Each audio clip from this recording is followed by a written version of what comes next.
A moment later, Jim, wiping the bloodstains from the corner of his mouth, walked out of the command room.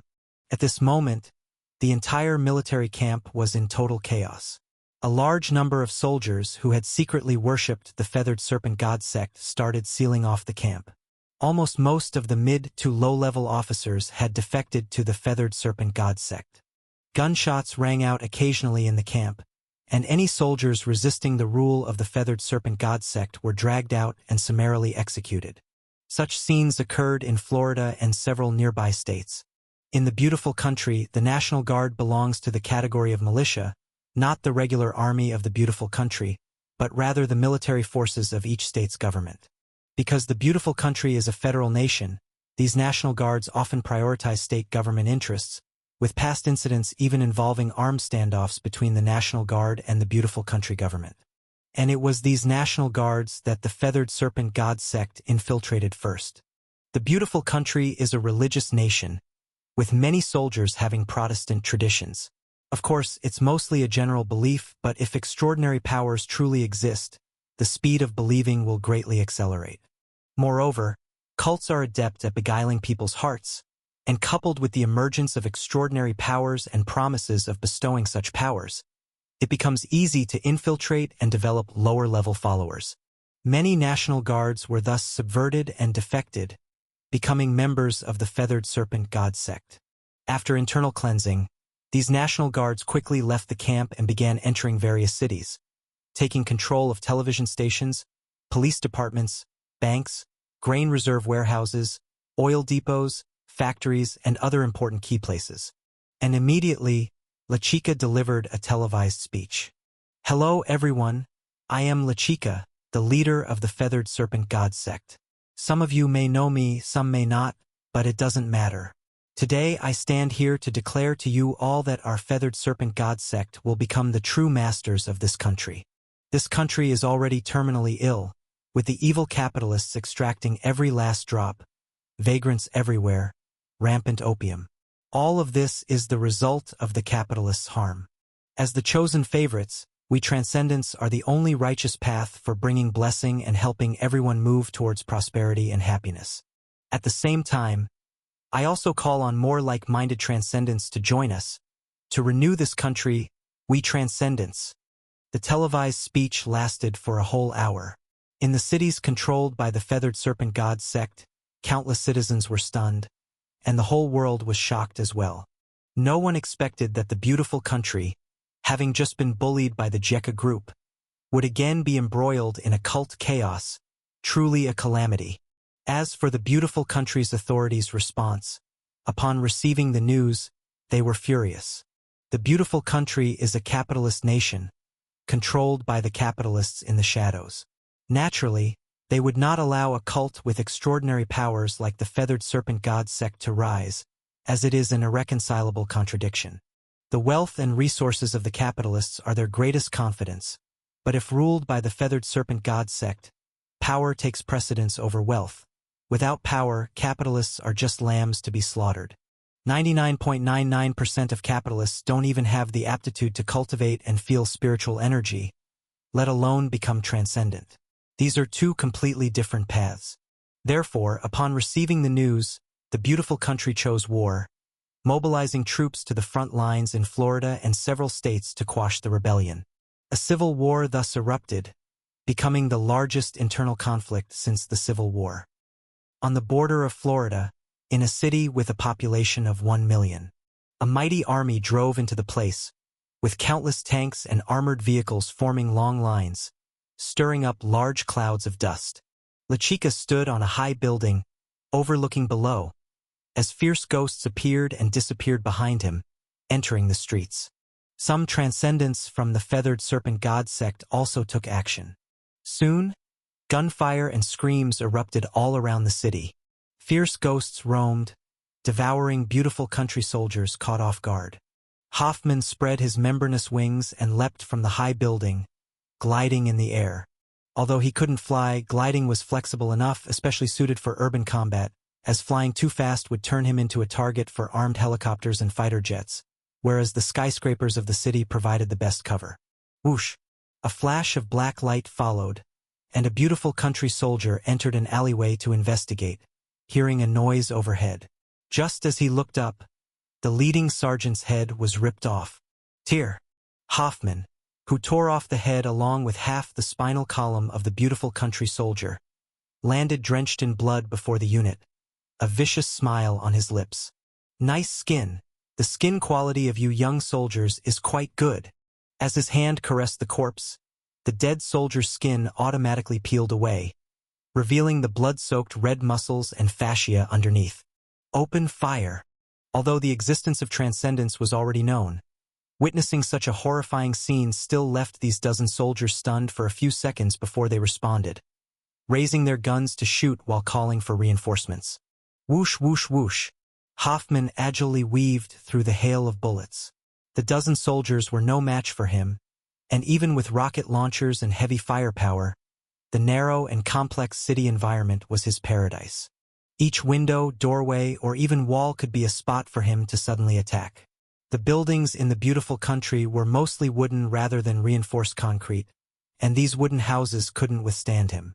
With a slash of his claws, he could break through, snatch, and kill one or two soldiers from the squad, and then disappear back into the buildings. In just over a minute, an entire infantry squad was wiped out by him. He then turned and ran without hesitation, disappearing into the complex streets and alleys. By the time beautiful country reinforcements rushed in, they found only corpses spread across the ground, with no sign of Hoffman. Similar to Hoffman, the cult transcendents who practiced various demon cultivation methods joined the fight, expertly demonstrating sneaky urban warfare. They didn't rush headlong into the army but retreated as soon as they clashed, ambushing from the shadows. Lechika had studied urban and guerrilla warfare for a month under the genetic warrior Miao Luan in the Jekka Group Steel Camp. After establishing the Feathered Serpent God sect, he taught these skills to the cult transcendents, rigorously training them in urban warfare. The Jekka Group's genetic warriors are well-known masters of urban, jungle, and special operations warfare, unmatched globally. In some ways, transcendents have similarities with genetic warriors. Genetic warriors have great physical prowess, as do transcendents.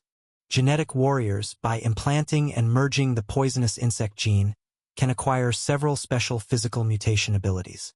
Similarly, the Feathered Serpent God sect's transcendents, depending on the demon cultivation method practiced, have diverse and magical extraordinary abilities that are even more bizarre. In the city conflicts, beautiful country soldiers were quickly left crying, surrounded by looming high-rises, dense city structures, landscape trees, sewers, and cars, where many threats lay hidden in unsuspecting places. Many times, they didn't even know how they died. Solitary troop units were especially vulnerable. Once dispersed, they quickly lost contact, and when found, they were already cold corpses. In the city, still their own country's city, the beautiful country's military, with its immense firepower, couldn't exert it. They didn't dare to earn infamy by bombing their own cities with aircraft and artillery, getting embroiled in cruel urban attrition warfare instead. This was exactly what Lechika wanted to see. Manipulating fierce ghosts to kill, he watched the burning city with bloodlust in his eyes. Kill, kill. The more who die, the better. The more people that died, the more excited he became, whether they were citizens of the city or those beautiful country soldiers. He aimed to let the civil war keep spreading, letting this country keep bleeding, causing a massive demise of foreigners in the civil war. As for whether the beautiful country's international status would fall because of this, he didn't care, as he never considered himself part of the country. Tianyuan World, Firefly Sea. Over 1 million civilian laborers and more than 100,000 cultivators gathered into a magnificent formation, all awaiting the arrival of the Lord Patriarch. And before them, an incredibly glorious palace was situated.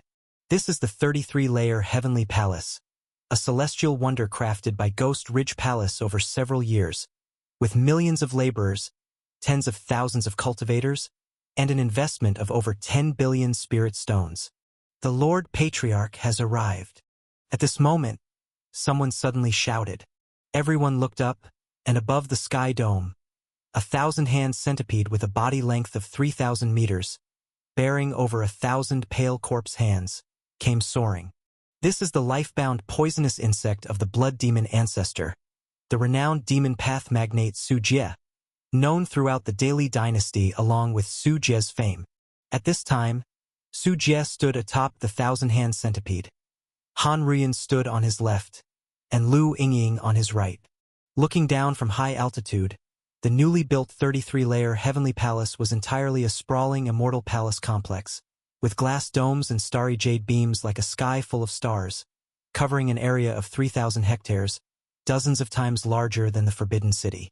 The entire layout was arrayed in accordance with the 28 constellations, as if the circulation of stars was being drawn from the void, with a magnificent hall at the center. 9 coiled dragon pillars supported the dome flowing with radiant glow, and the glass bells hanging from the eaves remained motionless in the strong winds, with the tracks of the 28 constellations faintly visible behind ice crystal drapes, emitting a terrifying aura. Truly magnificent. Lu Yingying couldn't help but open her mouth wide upon seeing this scene. The 33-layer Heavenly Palace before her eyes made her feel like her heart was plunged into the depths of the ocean whenever she tried to delve deeper, her divine soul issuing a sound as if on the verge of shattering, with enormous pressure causing her face to turn pale. Even though she was a secret realm cultivator, just observing this heavenly palace made her unable to withstand its pressure. Such terrifying power. Han Ruyan's gaze was also solemn.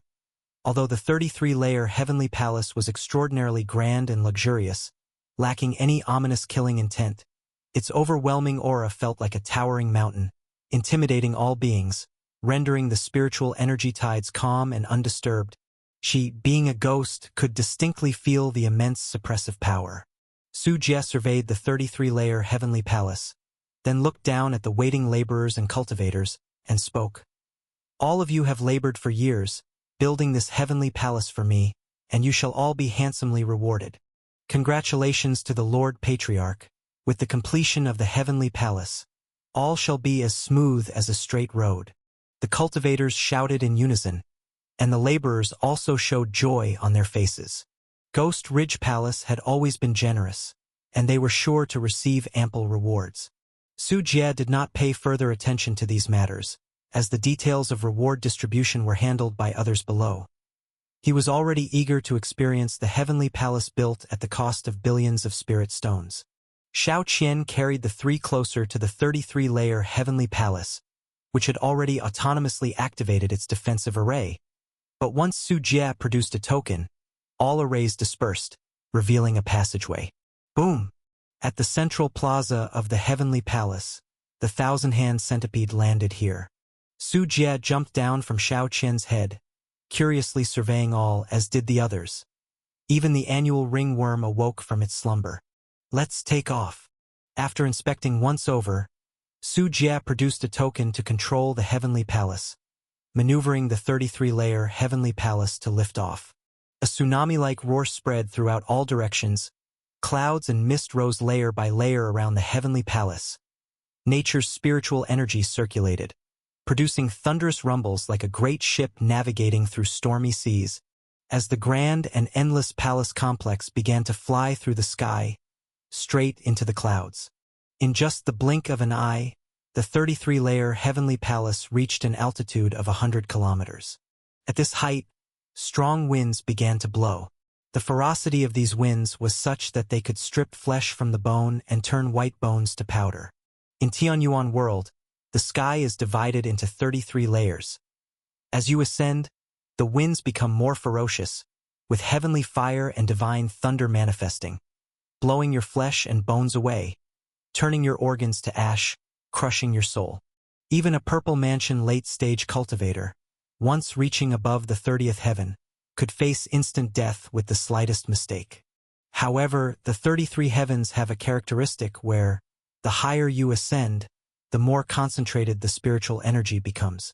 Throughout time, some crazy cultivators have ventured into the 33 heavens to cultivate, accelerating their cultivation speed, but the ominous, infinite killing intents have wiped out 99% of cultivators' lives. This place is almost synonymous with restricted zones for cultivators.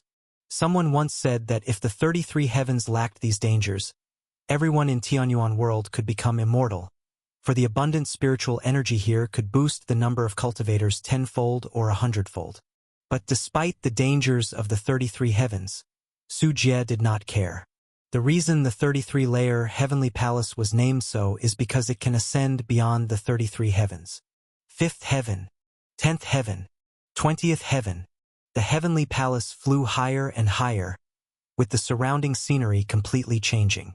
Clusters of heavenly fire generated from the void, presenting a platinum-like hue with such high temperatures that they could affect not just the physical body but also the divine soul. Even secret realm and Tao platform cultivators appearing here would be burned to ashes by the heavenly fire, with even their primordial spirit not spared. When the heavenly palace reached the 25th heaven, golden divine thunder like torrential rain surrounded the palace, with thousands of lightning bolts rampaging incessantly, from afar looking like a colossal fortress cutting through a sea of thunder, standing amidst the myriad of shining bolts. The divine thunder that could make even a purple mansion cultivator's scalp tingle was completely diverted by the high towers arranged by the 33-layered heavenly palace and the 28-star constellations formation.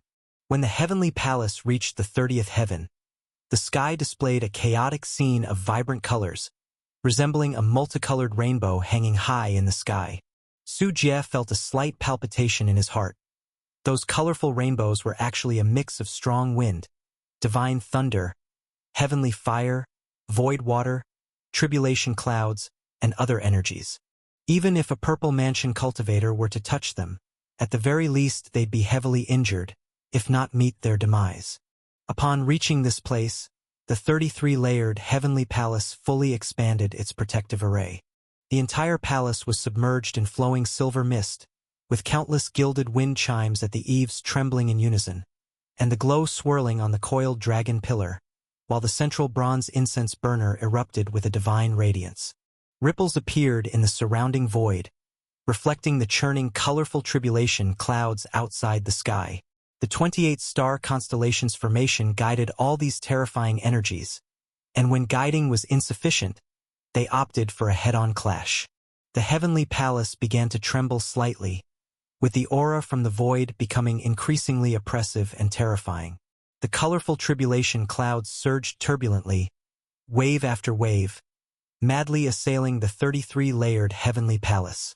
Lu Yingying tightly hugged Su Jie's arm, biting her lip, her small face pale. Zizi!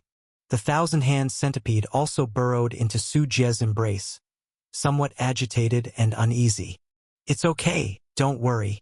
As the controller, Su Jie could feel that this was not the limit of the 33-layered heavenly palace. 31st heaven.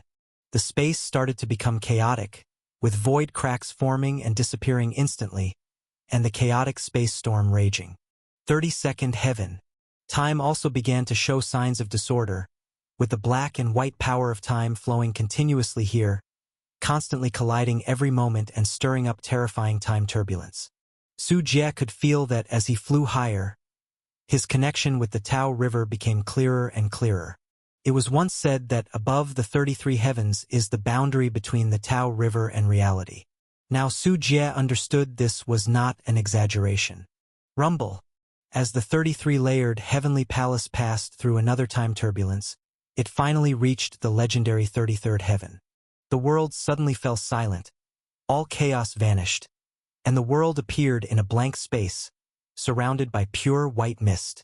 This mist was the most pure spiritual energy of nature, at least dozens of times more concentrated than the spiritual energy on the ground, far exceeding even such a blessed realm as the Firefly Sea. Su Jie looked up. Seeing above the 33 heavens was a pitch-black light curtain covering everything. The aura of the Tao River had become visible to the naked eye. Su Jie was familiar with the Tao River, and he could now enter it. However, Su Jie's way of entering the Tao River seemed more like smuggling, only able to open a crack in the Tao River and then slip inside. But being in the 33rd heaven felt more like a direct portal to the Tao River. If he could pass through this 33rd heaven, Su Jie felt the Tao River beyond would be completely different from the one he usually accessed. Just as Su Jie was thinking this, above the pitch-black light curtain, a giant shadow that was darker than darkness itself passed by. The shadow was of an unknown magnitude, like a mountain range, with its length and width possibly measuring hundreds of thousands or even millions of meters. Zzz. The thousand-hand centipede was so frightened that its antenna stretched straight, its pale corpse hand clinging to Su Jie's neck and curling into a ball, feeling a natural suppression.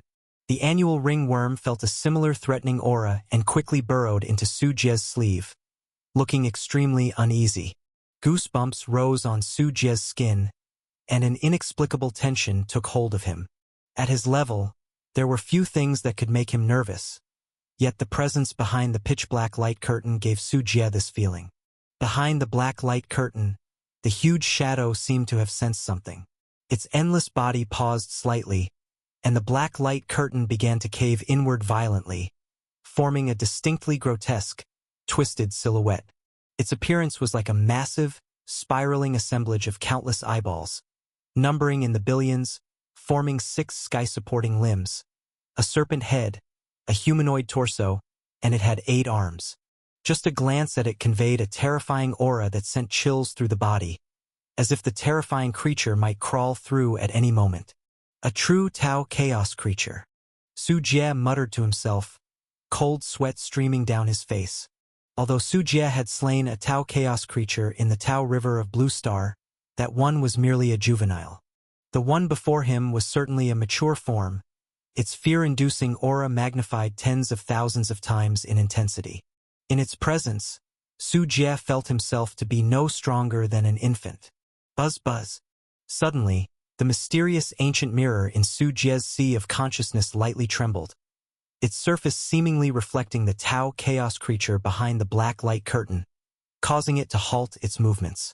Su Jie's heart stirred. The 33-layered heavenly palace began to radiate brilliant light, and the rich and abundant spiritual energy around them surged rapidly inward. Like a beacon igniting at the pinnacle of the sky dome, illuminating mountains and rivers, the palace blossomed with endless divine music and resonance of the Tao, exerting a suppressive force over the sky dome. The heavenly palace gleamed with divine radiance. Golden Lotus emerged from the earth. Ganlu descended from the heavens, with myriad rays of light, dragons, phoenixes, and Qilins running through the void. The greatest function of the 33-layered heavenly palace was to absorb the surrounding spiritual energy and use its powerful energy to suppress heaven and earth. Spiritual energy is the foundation for cultivators, akin to the relationship between water and fish.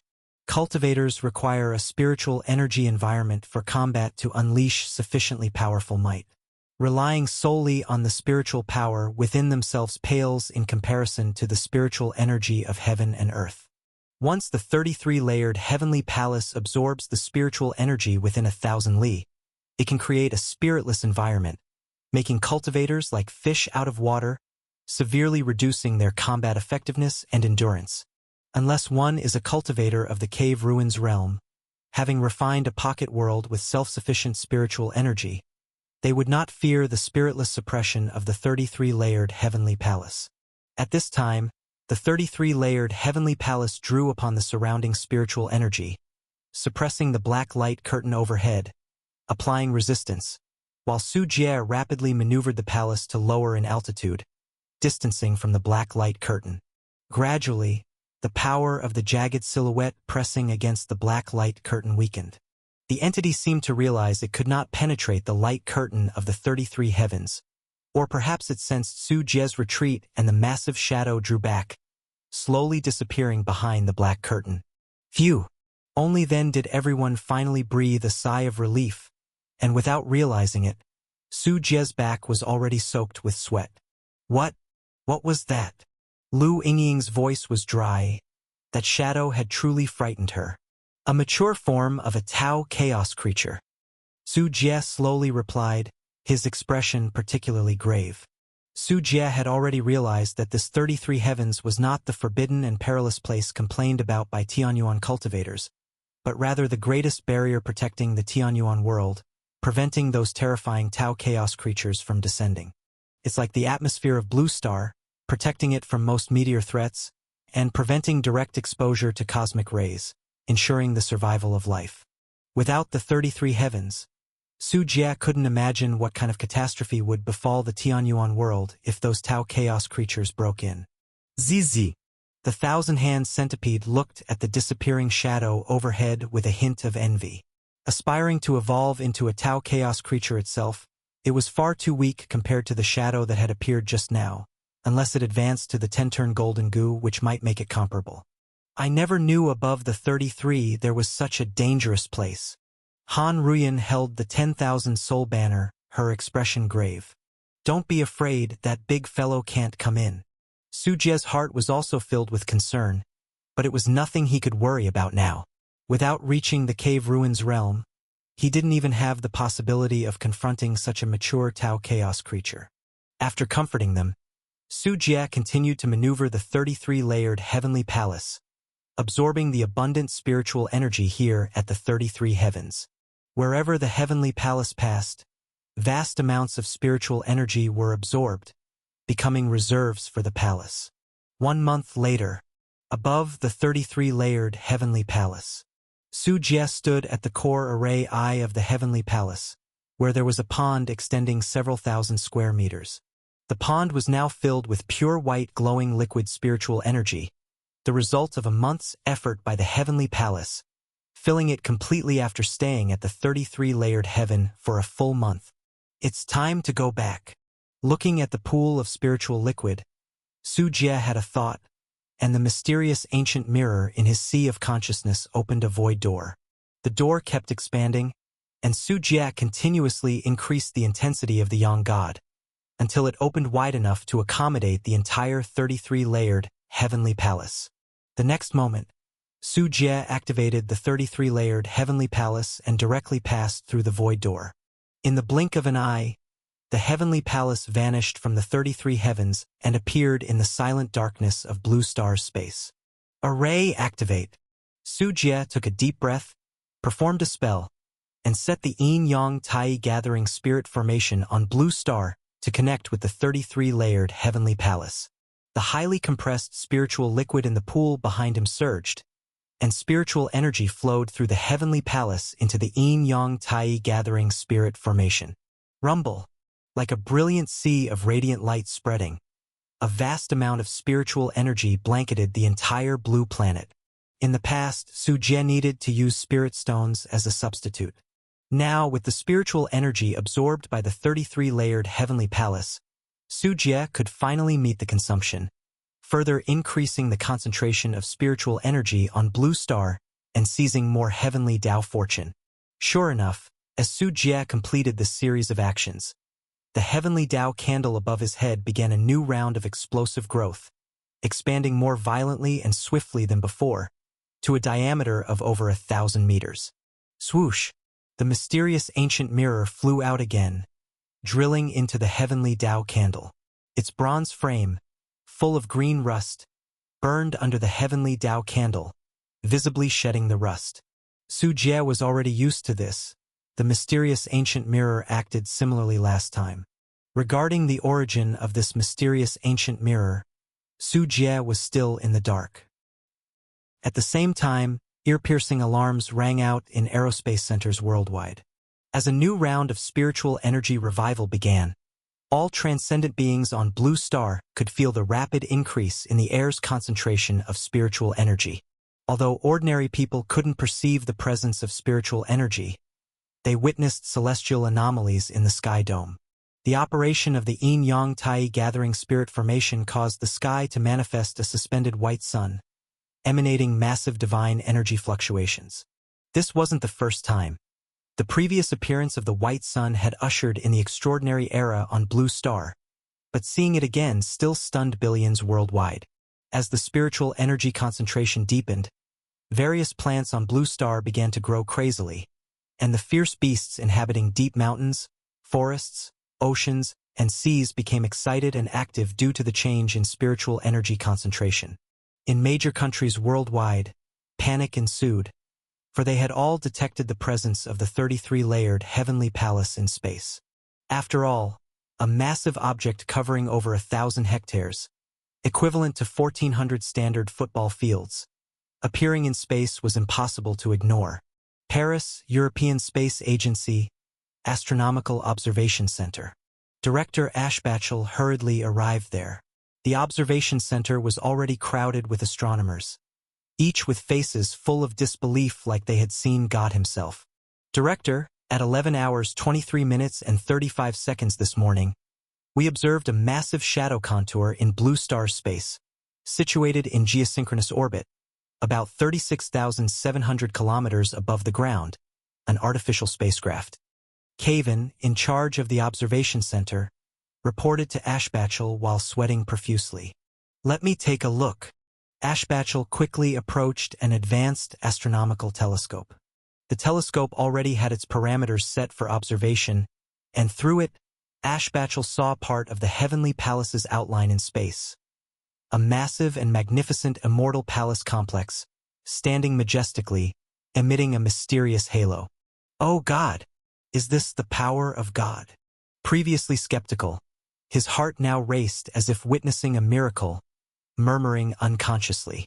A giant spacecraft, floating in space, spanning thousands of hectares, was something possible only by divine design beyond current human space technology. While Ashbachel was observing, a sudden change in tone from a staff member beside him drew his attention. Seeing the parameter changes on the display screen, the staff member abruptly stood up. "Report, the mysterious spacecraft in space is suddenly accelerating and heading towards Blue Star's surface." The entire room fell silent, the tension so thick you could hear a pin drop. Anxiety, shock, and nervousness were evident on everyone's faces. The idea of a flying object, far beyond human conception, descending on Blue Star suggested an opponent with science and technology vastly superior to humanity's. Who wouldn't be afraid? "We're in serious trouble." Ashbachel could no longer sit still. It could be humanity's first contact with an extraterrestrial civilization, prompting him to stand swiftly and shout, "Prepare the car immediately. I need to report this emergency to higher authorities." The same scenario unfolded in other countries worldwide. In beautiful country, Miami, as the stronghold of the Feathered Serpent God sect, it suffered heavy bombardment from the beautiful country government army, turning the city into ruins. Lately, the Feathered Serpent God sect had used urban warfare to delay beautiful country's advance, employing guerrilla tactics, fighting when advantageous and retreating when not. Adding the underground warfare learned from the Jekka group, by actively digging tunnels they appear unpredictably, causing chaos for the beautiful country. At the same time, the appearance of the Feathered Serpent God sect allowed other transcendents in the beautiful country to see a light of hope in seizing benefits from the conservative old forces. After LaChica raised the banner, many transcendent beings rushed to join the Feathered Serpent God sect, or other cult organizations began to imitate, stepping forward to openly oppose the beautiful country authorities, seizing the opportunity to establish a church, recruit soldiers, and fight for dominance. This made the beautiful country increasingly chaotic, with cult organizations creating disturbances across many continents, igniting wars in more than a dozen states. The beautiful country government army, constrained by homeland operations, couldn't quickly suppress the internal war flames stirred up by the Feathered Serpent God sect, instead spreading the conflict to more places. In a high-rise building in Miami, LaChica looked up to the sky. The white sun on the sky dome spread waves of spiritual energy, which he clearly perceived. Incredible! He slightly clenched his fist, throwing a punch fiercely at the wall beside him. The reinforced concrete wall burst open with a 2-meter-large hole, surrounded by spiderweb-like cracks. The attack strength has increased by more than double. What exactly is that white sun? LaChica was astounded. When the celestial phenomenon first appeared in the sky, he already noticed the rapid increase in spiritual energy concentration, and his innate Taoist body granted him sharper perceptions. He could feel that due to the increasing spiritual energy concentration in the air, it greatly enhanced the strength that they, as transcendents, could derive from the air, which was a godsend for their current battles with the Feathered Serpent God sect.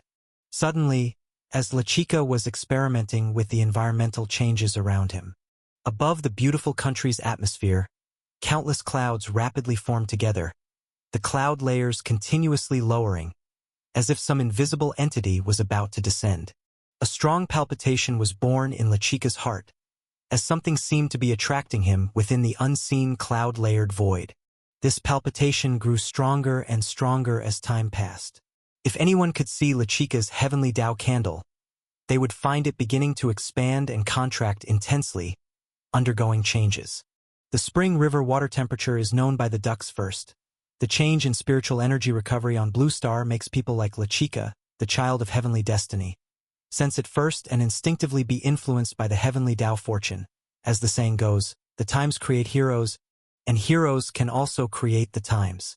Across the southern 1,000-mile land of the beautiful country, the sky dome's white clouds stretched into a patch, completely covering every inch of space on the sky dome. This bizarre and inexplicable celestial change urged countless beautiful country citizens to take out their phones to capture images, with news reporters from various TV stations quickly broadcasting emergency news reports. Above Los Angeles, spinning with high-speed rotary blades, a helicopter emerged in the sky, flying toward the clouds.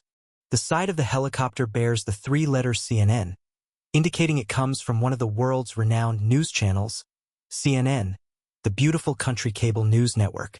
Dear viewers, this is the CNN TV channel. I am reporter Haley Isaac, reporting live for you. We are currently above Los Angeles.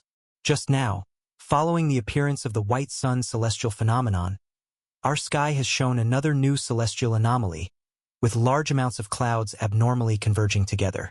We are going to investigate now. On the helicopter, the blonde, blue-eyed, eye-catching reporter Haley held the microphone, repeatedly urging the pilot to increase altitude. This helicopter can reach a maximum ceiling of 4,000 meters, and as it ascended, the white clouds above seemed like a giant umbrella canopy, extending to the horizon, immeasurable in its expansiveness.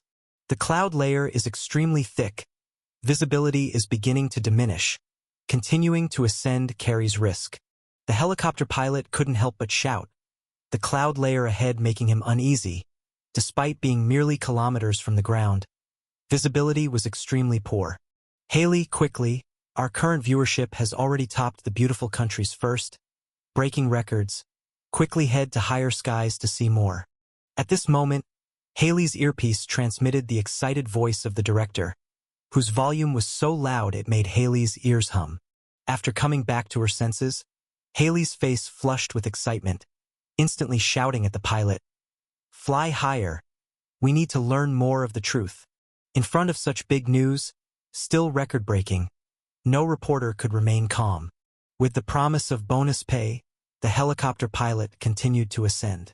1,000 meters, 2,000 meters, 3,000 meters. When the helicopter reached 3,000 meters, the clouds gradually thinned. In the thin air, the flowing clouds resembled a layer of translucent gauze, allowing a view of the outside conditions. What is that? Oh my God! Haley's bright eyes widened suddenly. Amid the white cloud mist, she saw a magnificent dark silhouette ahead. Its size was like a mountain peak towering in the sky dome, casting endlessly sprawling shadows. A gust of high-altitude turbulence blew away some of the clouds ahead, revealing a corner of that shadow. What came into view was a bronze giant gate hundreds of meters tall, engraved with reliefs of an unknown creature, its entire body like a spherical mound with wings, embedding a vortex-like eye in the center. Facing the grotesque relief of the bronze giant gate, Haley felt dizzy and quickly averted her gaze. On each side of the bronze giant gate were walls made of a uniquely emerald green metal extending endlessly, full of peculiar array patterns and symbolic writings, extremely esoteric, as if containing some supreme mystery. Behind the bronze gate were massive buildings looming in the white mist. There were jade towers, their bodies as delicate and translucent as white jade, reflecting sunlight, dazzling with brilliance surpassing any gem on Blue Star. There were dragon-shaped divine woods, their trunks resembling coiling giant dragons, bark matching dragon scales, twisted branching limbs like prominent dragon horns, dragon hymns spreading with the swaying of leaves, soul-stirring. There was also a lake bursting with electricity, with countless lightnings leaping around, thundering continuously, sending chills down the spine. What Haley saw was just a small part, with more buildings veiled in the clouds, remaining unseen. But just the vision before her eyes had already shocked all of humanity who witnessed it. Oh God! A floating city. This is a floating city. Haley's voice changed through excitement, as if a human accidentally intruding upon the divine country. Everything before her far surpassed the limits of her cognitive capacity. At this moment, besides the fear of witnessing a miracle, Haley could not suppress her excitement. She knew she was about to become famous.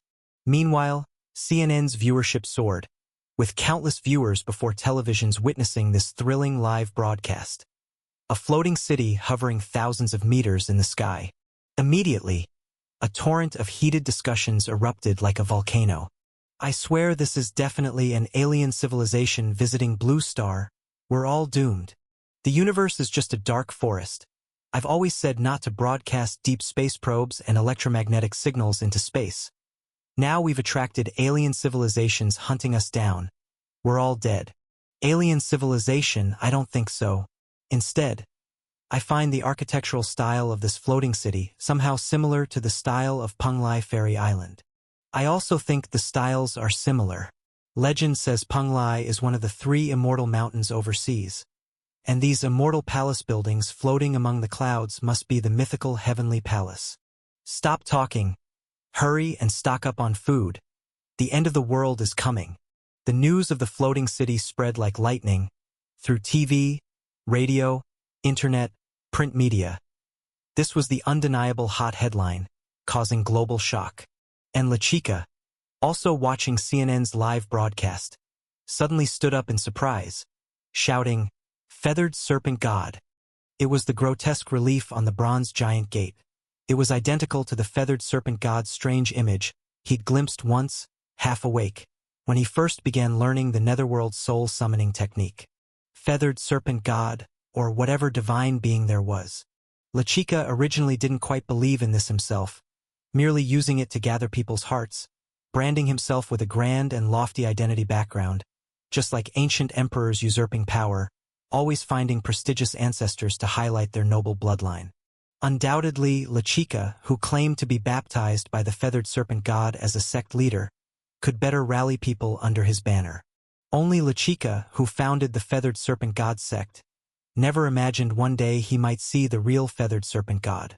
During the live broadcast, the floating city originally stationed above Los Angeles suddenly began to move.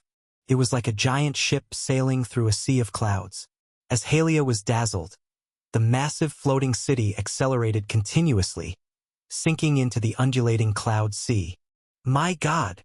Halia watched in astonishment. Seeing such a colossal entity of 1,000 hectares take flight was a shock and impact beyond compare. Encircling the Blue Star, the 33-layered heavenly palace began its universal journey. On the first day, the 33-layered heavenly palace was primarily within beautiful country's borders. Wherever the floating city passed, even the fierce battles between beautiful country and the feathered serpent god sect temporarily ceased due to its appearance, as both sides unanimously turned their attention to the floating city. On the second day, the 33-layered heavenly palace flew over the Atlantic, reaching Europe. As the heavenly palace passed by, the ground was filled with countless kneeling figures, tens of thousands flocking, shouting miracles. Europe has a heavy religious atmosphere, and it was once ruled by religion, where divine power reigned supreme over royal power. Now, with the true miracle descending to earth, the unparalleled sense of shock drove countless people in Europe insane, chanting that God had manifested. However, compared to the frenzy of ordinary people, the Vatican dared not set any example or make any statement, fearing to incite something and bring disaster upon themselves. On the third day, the 33-layered heavenly palace arrived in the Middle East, followed by Maubert, Hua country, and Southeast Asia. Wherever the floating city arrived, it firmly captured everyone's attention. More and more news media joined in the coverage, with fighter jets from various countries flying alongside the floating city. But no one dared to launch any attack, merely accompanying and observing quietly. Given that this flying object is most likely a product of extraterrestrial civilization, unless one is out of their mind, no country dares to attack it, not even the always domineering beautiful country. Meanwhile, these world powers were actively and continually trying to send radio waves and other means, attempting to establish contact with the floating city. But all these sent messages ultimately vanished without a trace. In the eyes of the Blue Star people, the floating city seemed like an otherworldly product, indifferent to what Blue Star civilization thought, flying around Blue Star on its own. For a moment, all sorts of outrageous rumors spread like wildfire. This is a pioneering resource exploration scout ship of extraterrestrial civilization. Its global flight is probing our Blue Star's resources and military strength. If it is not shot down first, subsequent extraterrestrial fleets will set sail from hundreds of light years away, attacking our home planet through a space wormhole. I understand now our Blue Star's so-called spiritual energy is brought by this flying object, and it's not a good thing but a special toxin, unknowingly transforming our planet to make it suitable for the habitation of extraterrestrial beings. Once the transformation is complete, it will be when they descend upon Blue Star. What kind of alien scout ship looks like this? It's clearly a floating city. I believe it has a significant connection to the heavenly court of mythology, surely with immortals residing inside. Nonsense. This is the city of the satanic devil, inhabited by countless demons and devils. They are watching everything in the human world. I suggest the country quickly use nuclear bombs to blast it to smithereens. If we're late, it will be too late, and the world will be destroyed. All kinds of speculations about extraterrestrial civilizations, gods, devils, doomsdays, etc., appeared on the internet, and television media continuously invited experts to participate in discussions. As the floating city moved, more and more helicopters tracked it, with news media from around the world going mad, issuing incessant reports about this miraculous floating city. Undoubtedly, the floating city has become the biggest global hotspot, firmly occupying the top spot. Among almost 10 billion people globally, the majority are watching the floating city live broadcast via mobile phones, television, and the internet, being utterly astounded by its grandeur, beauty, and splendor. The attention of the Blue Star people on the 33-layered heavenly palace also brought a massive amount of faith power. As a heavenly Tao-level wonder, the 33-layered heavenly palace can easily encompass the entire Blue Star. As long as humans on Blue Star experience emotional fluctuations towards the heavenly palace, whether it's worship, amazement, or yearning, those faith emotions will continuously gather into the palace. After being filtered and processed by the heavenly palace, it becomes pure faith power, which can be absorbed by the human body to enhance the primordial spirit. However, Su Jie, who is now inside the heavenly palace, did not absorb this faith power. His primordial spirit has already transformed into a yang god, long past the level of merely accumulating quantity. What Su Jie needs now is quality. This is also why Su Jie brought the 33-layered heavenly palace to Blue Star, with massive faith power continuously pouring into the palace. At this moment, Su Jie's entire yang god has already merged into every corner and every inch of the heavenly palace's land. Su Jie's current realm is Purple Mansion middle stage. To advance to Purple Mansion late stage, he must construct a heavenly palace within the upper elixir sea of consciousness, providing the yang god with a residence, ascend high and proclaim emperor, governing over all saints, becoming the master of life. The 33-layered heavenly palace, as a heavenly Tao-level wonder, is a mold set by Su Jie for the Purple Mansion late stage. All it takes is to infuse it with faith power, imprint the yang god onto it, saving time consumption, continuously dousing it with faith power for seamless integration, achieving Purple Mansion late stage. If someone could now see inside the 33-layered heavenly palace, they would find Su Jie's yang god continuously guiding faith power along countless formation patterns of the palace, letting it steadily permeate the palace. Sitting cross-legged deep within Su Jie's sea of consciousness in the vast hall, originally a void, a light suddenly emerged as the yang god transformed. The light was warm, mingling various complex emotions, like murmurs of all beings, nostalgic longings of all things. At the sea of consciousness, this light began to slowly morph from illusion to reality, akin to building blocks, starting to lay foundations at the void of the sea of consciousness, creating beams, walls, and green tiles. It was as if an invisible hand was constructing blocks here, transforming Su Jie's sea of consciousness from void to a grand structure bit by bit. The structure took the exact shape of the 33-layered heavenly palace. The speed is still not fast enough. Su Jie slowly opened his eyes, and although the construction speed of this purple mansion celestial palace was already like lightning compared to other purple mansion cultivators, Su Jie was still dissatisfied. He needed more faith power. Thinking about it, Su Jie performed a spell decision with his hand and saw numerous helicopters broadcasting outside the heavenly palace, concocting a plan and curling his lips into a smile. In the next moment, Su Jie's young god continued to perch on the heavenly palace, guiding faith power, while his physical body slowly walked towards the palace's main entrance. With each step, Su Jie's physical body transformed. From a dashing youth, he gradually exuded a sense of sagacity. His sword-like brows flew diagonally into his temples, under his brow a pair of amber pupils, eye corners faintly wrinkled like fresh marks drawn by early spring willow twigs, both revealing the accumulation of years and retaining charm. Even his attire changed into a plain white long-sleeved robe, with silver thread-embroidered cranes flapping their wings at the hem.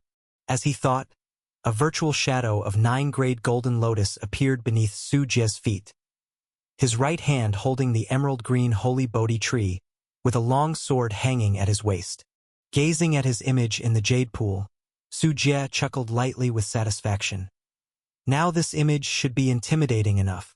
While speaking, Su Jie lightly tapped with his fingertip. The originally closed bronze giant gate, as tall as several hundred meters, slowly opened. The gate is open? Quick! Focus the camera there. Whoa! It looks like something's coming out. Over the Indian Ocean, various news media and aircraft following the floating city all detected the fluctuation of this floating city. Numerous cameras on helicopters instantly aimed at the bronze giant gate, drawing the curious gaze of audiences in the live broadcast. Under the gaze of all, the bronze giant gate swung fully open. Nearing clouds dissipated slowly as footsteps echoed, a figure gradually walking out from behind the bronze giant gate. Strangely, although these news helicopters maintained quite a distance from the floating city, at least hundreds of meters, not to mention the noise from helicopter rotors, the footsteps still resounded in every reporter's heart as if they personally heard it. The short 10 seconds felt like ages for these news media. Nearby the bronze giant gate arose more anomalies. Clouds of the sky dome amassed. Auspicious energy surged, dragons and phoenixes chorused, sun and moon gleamed together, until a verdant bamboo-like figure, with a sword at his side, emerged into everyone's view. It's a mysterious figure stepping on cloud vapors. Each stride brings forth golden lotus blooms in surrounding void. Holding a small tree radiating 9-colored treasure light with his left hand, its leaves quivered in the high-altitude cold wind, producing ethereal chimes akin to those from the 3 realms, like mountain springs tapping icy crystals' crisp sounds. Regarding his face, it remained obscured in haze.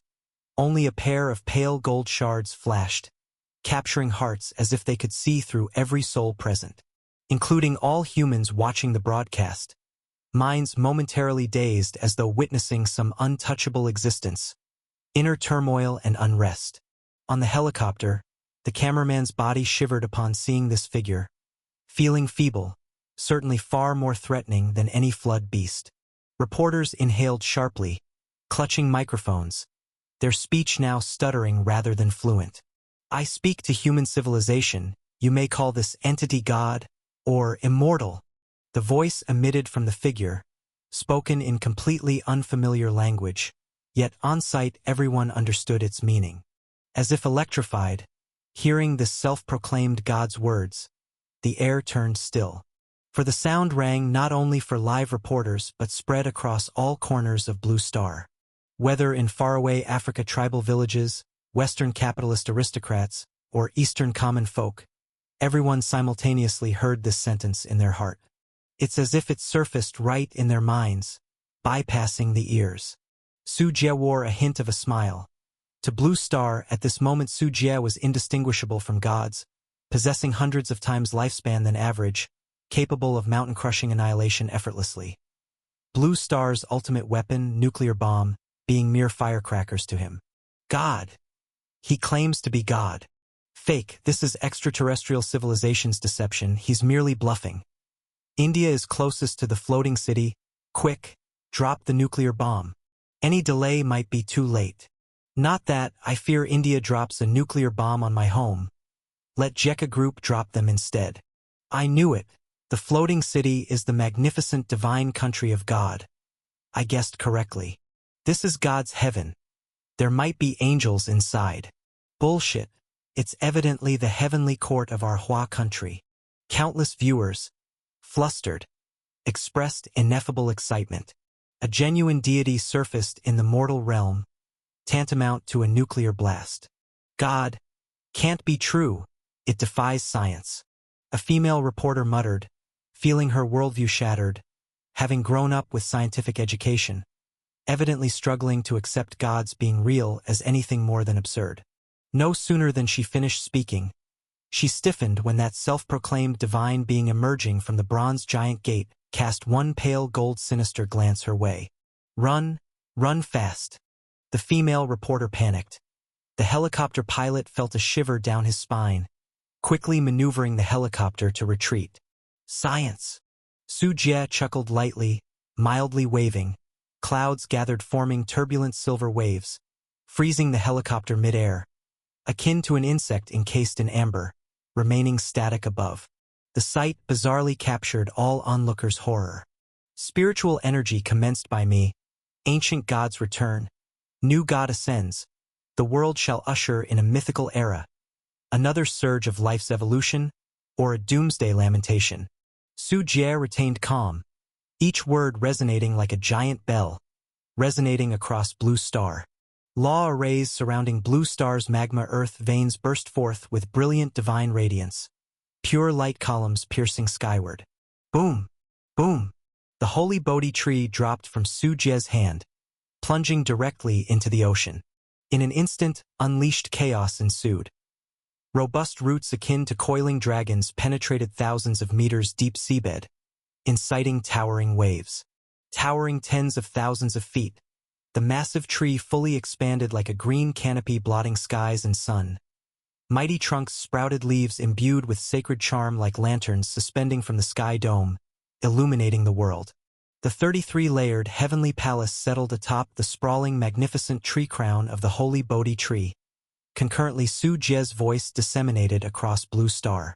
30 days hence, I'll impart doctrine here. All beings climbing this divine tree are welcome to attend the lecture. Even as the voice echoed in mortal hearts, billowing clouds surged, repelling approaching jets and helicopters, fully veiling the 33-layered heavenly palace.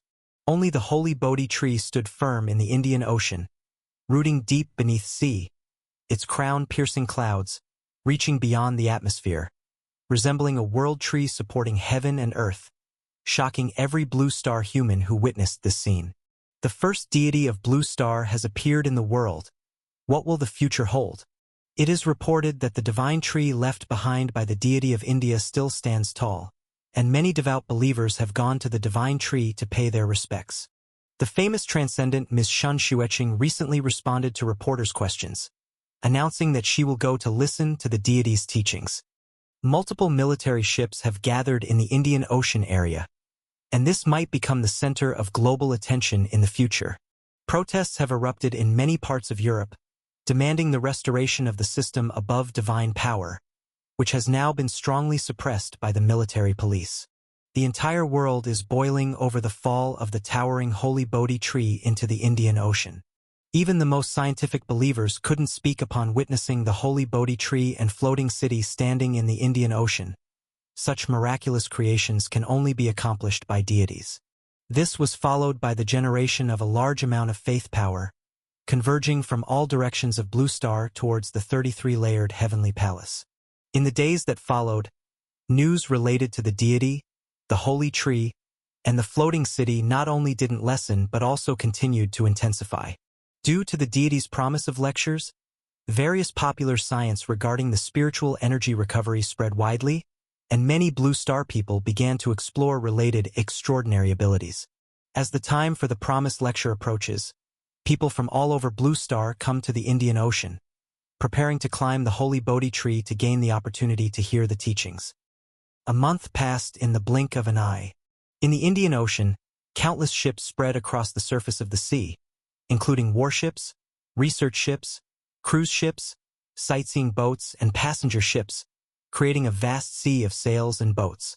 People from all over the world, vying for a chance to listen to the deity's lecture, engaged in considerable intrigue and deception between themselves. On the deck of a medium-sized cruise ship, Shen Xueqing quietly waited with the members of the Jekka Group Extraordinary Department, having arrived 5 days earlier. La Chica. Suddenly, Shen Xueqing seemed to notice something and looked toward a passenger ship several hundred meters away. She saw a familiar figure, La Chica from the Feathered Serpent God sect.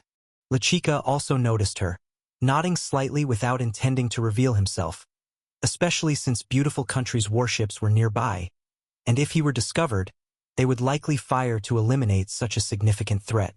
Shen Xueqing looked around, observing the powerful individuals appearing here, while brain trusts beside her provided information on those who might be competitors. Ashley Rich from the Great British Empire, who practices a cultivation technique called the Holy Sword Technique, is the #1 transcendent for Great Britain, claiming to be a direct descendant of King Arthur, and currently the leader of the Great Britain's extraordinary organization Round Table Knight Order, elevated as a standard by the Great British Empire. Adrian from Russia, nicknamed Tyrant, is a military man with giant transformation ability, impervious to blades and bullets, currently the world's top wanted criminal, once single-handedly eliminating an infantry battalion from Russia. Wang Shogua from Hua Country, originated from the Taoist Holy Land Dragon Tiger Mountain, practices a cultivation technique called 3 Elixir Technique, currently recognized as the strongest by the Huagua Special Affairs Bureau. Hearing the assistant next to her, Shen Xueqing nodded silently, unable to help but say, "These people are all terrifyingly strong." Unbeknownst to her, while observing them, these individuals were also secretly observing Shen Xueqing with particularly serious expressions. Due to well-known reasons, Shen Xueqing had now joined the Chan country nationality under Jekka Group, and because she was the first to publicly disclose the existence of transcendence, she enjoyed global fame. With Jekka Group possessing Penglai Fairy Island, its resources were unmatched by other countries, making her a major adversary in their eyes. In the silence among the crowd, in the Indian Ocean Sea area, the originally stationary holy Bodhi tree suddenly began to change. Wow! The sea surface surged, with branches and leaves hanging down from the clouds and intertwining to form a massive staircase over 100 meters wide, leading straight to the top of the tree. The entire process completed within a short minute, and once everyone reacted, the heavenly ascension stairs was fully formed, extending from the sea surface up into the clouds. Journalists and media on site were thrillingly excited, camera flashes clicked, and cameras faithfully recorded everything, broadcasting it to audiences all over the world. It was already obvious. To listen to the deity's teachings, one must ascend this stairway straight to the top of the tree. After a brief silence, humans had already started approaching. A few soldiers cautiously stepped onto the heavenly ascension stairs from the anchored warship.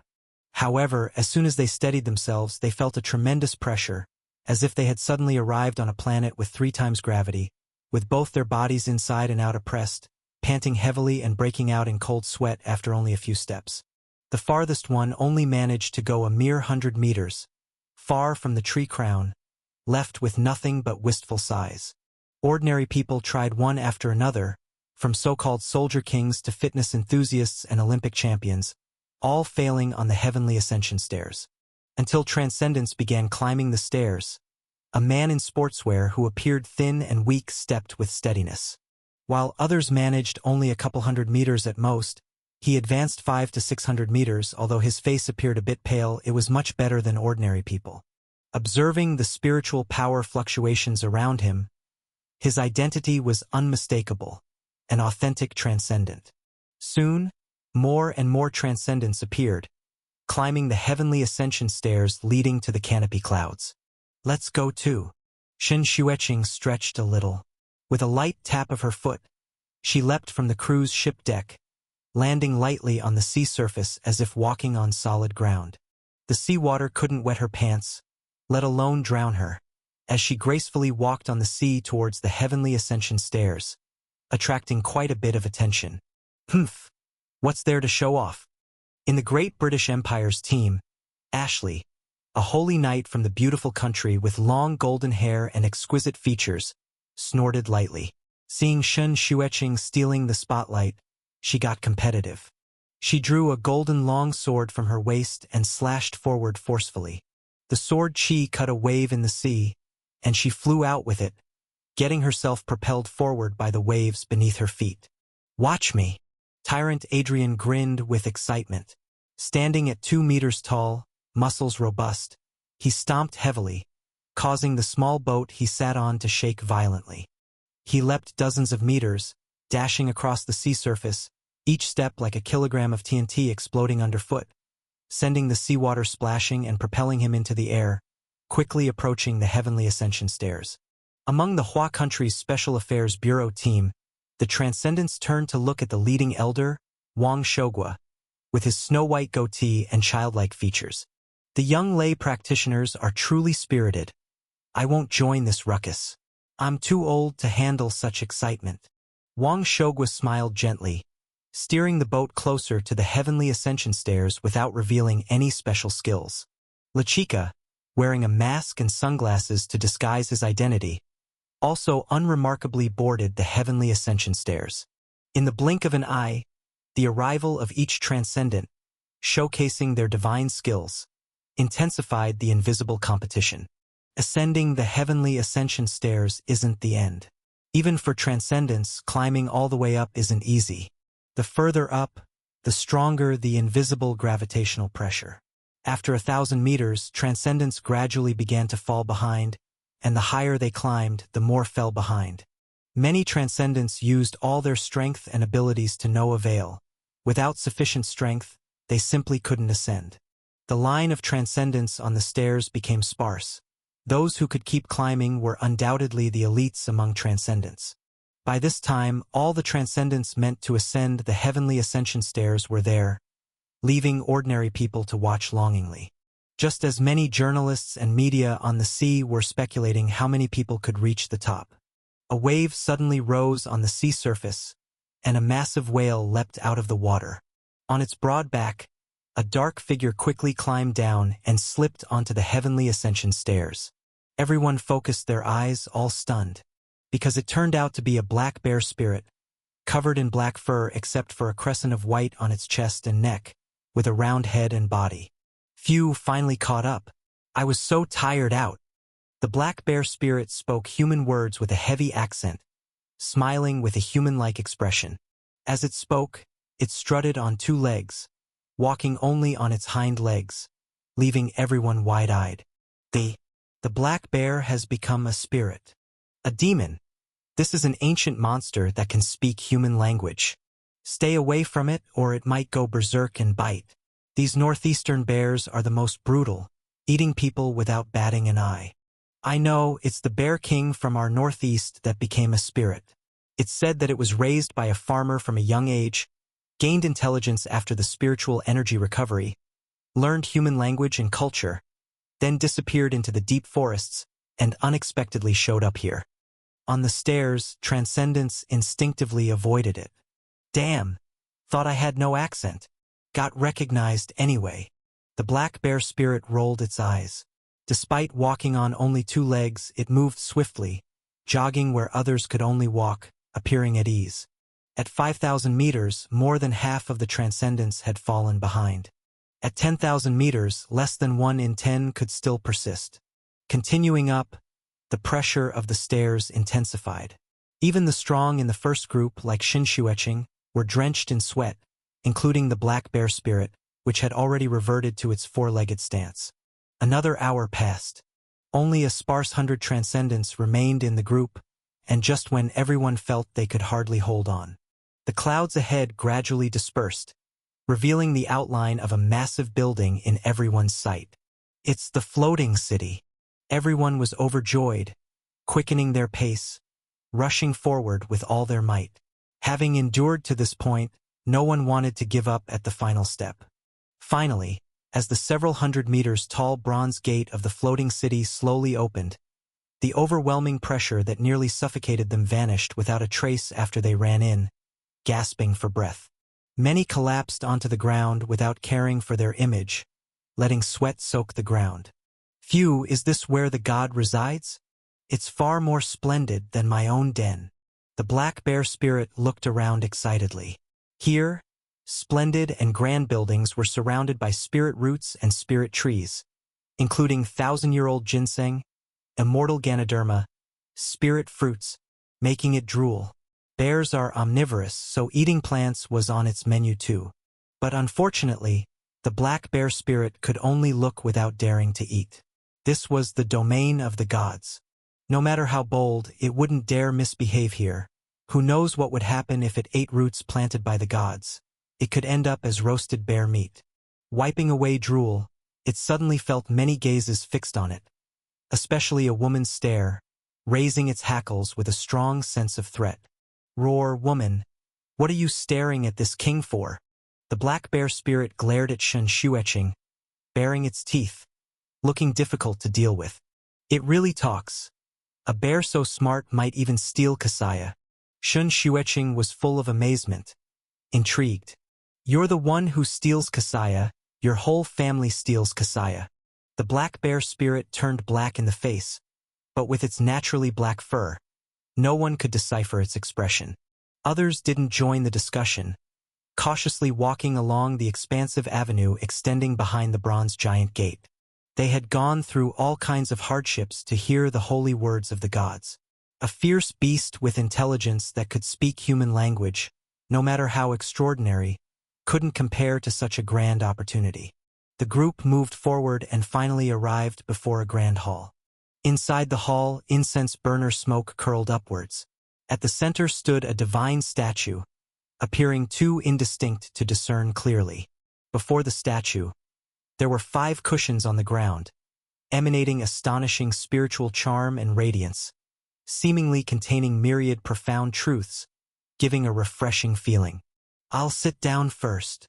Shun Xueqing's eyes sparkled. Before anyone else reacted, she found a cushion and sat down directly. Once seated, she felt her mind become incredibly clear, her brain working several times faster, with a halo of wisdom emerging above her head. Seeing this, others quickly realized the cushions were also a part of the opportunity, and began to act. Pardon an old Taoist like me for not standing on ceremony. Wang Shogua smiled gently. Although other transcendents hesitated to act first due to his age, he dexterously used his hands to throw many of them out of the hall before smoothly taking a seat on a cushion. Lechika removed his mask and sunglasses, revealing his true appearance. Known for his role in civil war back home, no one dared to provoke him as he seated himself on a cushion. Holy Knight Ashley also claimed a seat with her strength, aided by a few Round Table Knight Order members who came with her. This king's throne. The black bear spirit sneakily squeezed onto the last cushion amid the confusion. In an instant, all 5 cushions were occupied. Seeing this, Tyrant Adrian furiously punched at the black bear spirit, cursing, "A mere beast dares to take a seat, courting death. Roar! What are you doing?" The black bear spirit blinked its eyes. Seeing Adrian charging towards him, it couldn't help but show an annoyed expression. Its figure began to expand dramatically, transforming into a giant bear 10 meters tall in an instant. Black bear fur covered in a layer of scarlet flames. The ferocious aura of a fierce beast was unmistakably displayed. The surrounding transcendents were taken aback. None could have expected this seemingly silly and cute black bear spirit to become so terrifying. Just its presence and form were enough to make their scalps tingle. Adrian's face changed. At this point, it was too late to pull back, so he had no choice but to brace himself and continue rushing forward. His fist flew like a cannonball, smashing into the black bear spirit's chest. The fur on the black bear spirit's chest trembled wildly, yet it seemed unaffected. Adrian's eyes bulged with disbelief. His punch could unleash the explosive power of 10 kilograms of TNT, powerful enough to overturn and destroy an armored vehicle or tank. How could mere flesh and blood withstand it? Yet such a scene unfolded before him. The black bear spirit lowered its head, just in time to meet Adrian's incredulous gaze. "What are you staring at with your beady little eyes? It's my turn now." The black bear spirit swatted downward, its broad paw like a door panel, smashing toward Adrian's head. Adrian, trying to defend himself, felt a tremendous force assault him, threatening to shatter his bones completely. "Impossible! I am Tyrant Adrian." Adrian gritted his teeth, pouring strength into his arms to try and push the bear paw away. "What nonsense, Tyrant, you're just an eggplant. Who do you think you are?" The black bear spirit continued to apply force, another paw slapping down. Bang! Adrian was utterly smashed down, lying prone as soft as mud, coughing blood from his mouth and nose, with no strength left to struggle. "Tui, you brainless fool, daring to challenge me with such puny strength. I am not someone to mess with." The black bear spirit hummed proudly twice, its body deflating like a balloon back to its previous silly, adorable form, without a hint of its previous arrogance and dominance. Ashley, Wang Shogua, and others looked gravely concerned. The strength of this black bear spirit far exceeded their expectations. Lachika glanced at the black bear spirit, then quietly sat cross-legged on the cushion. "The little bear is truly impressive." Shun Xueqing clapped her hands in awe, her eyes full of admiration. "Indeed, I am invincible." "Ah!" The black bear spirit's words came to an abrupt halt, as the deity statue originally placed in the center slowly began to move. The statue, several dozen meters high, melted like a candle, transforming into mysterious script characters, floating in the air of the grand hall. Each character emitted dazzling starlight, forming a galaxy-like sight, mesmerizing all who beheld it. In the spot where the statue once stood, now appeared an indistinct figure like that of a god or saint, seated cross-legged on the ground. Just seeing that figure made everyone's heart pound, sweating profusely, the pressure far heavier than facing the heavenly ascension stairs, feeling like their blood vessels might burst and their heart explode. The black bear spirit hurriedly scampered back to the cushion, mimicking humans in a cross-legged position. Shun Xueqing sat upright with a sense of crisis, feeling completely transparent before this figure as if no secret could be hidden. Lachika clutched the scarecrow pendant around his neck tightly, sensing its trembling fearfully at such an unbeatable divine presence, a primal fear from life instinct. "Listen to the true word of the great Tao. This sermon will last 3 days. How much you gain depends on your own fate." Su Jie slightly raised his eyes, looking at the many heavenly destiny figures before him. Those who could come here possessed quite notable fortunes. Even the black bear, whose intelligence awakened with the spiritual energy, carried a huge heavenly Tao fortune, taking the nascent form of a demon beast. The black bear spirit hunched its shoulders, noticing Su Jie's gaze, fearing its earlier actions had angered him. Hastily, it said, "O great supreme God, you are the God of gods, Lord of lords, creator and ruler of all things in the universe. Your wisdom is immeasurable, glory surpasses the heavens." Its flattery was obviously quoted from the Bible, shaking its head comically while speaking, appearing quite amusing. "Do you have a name?"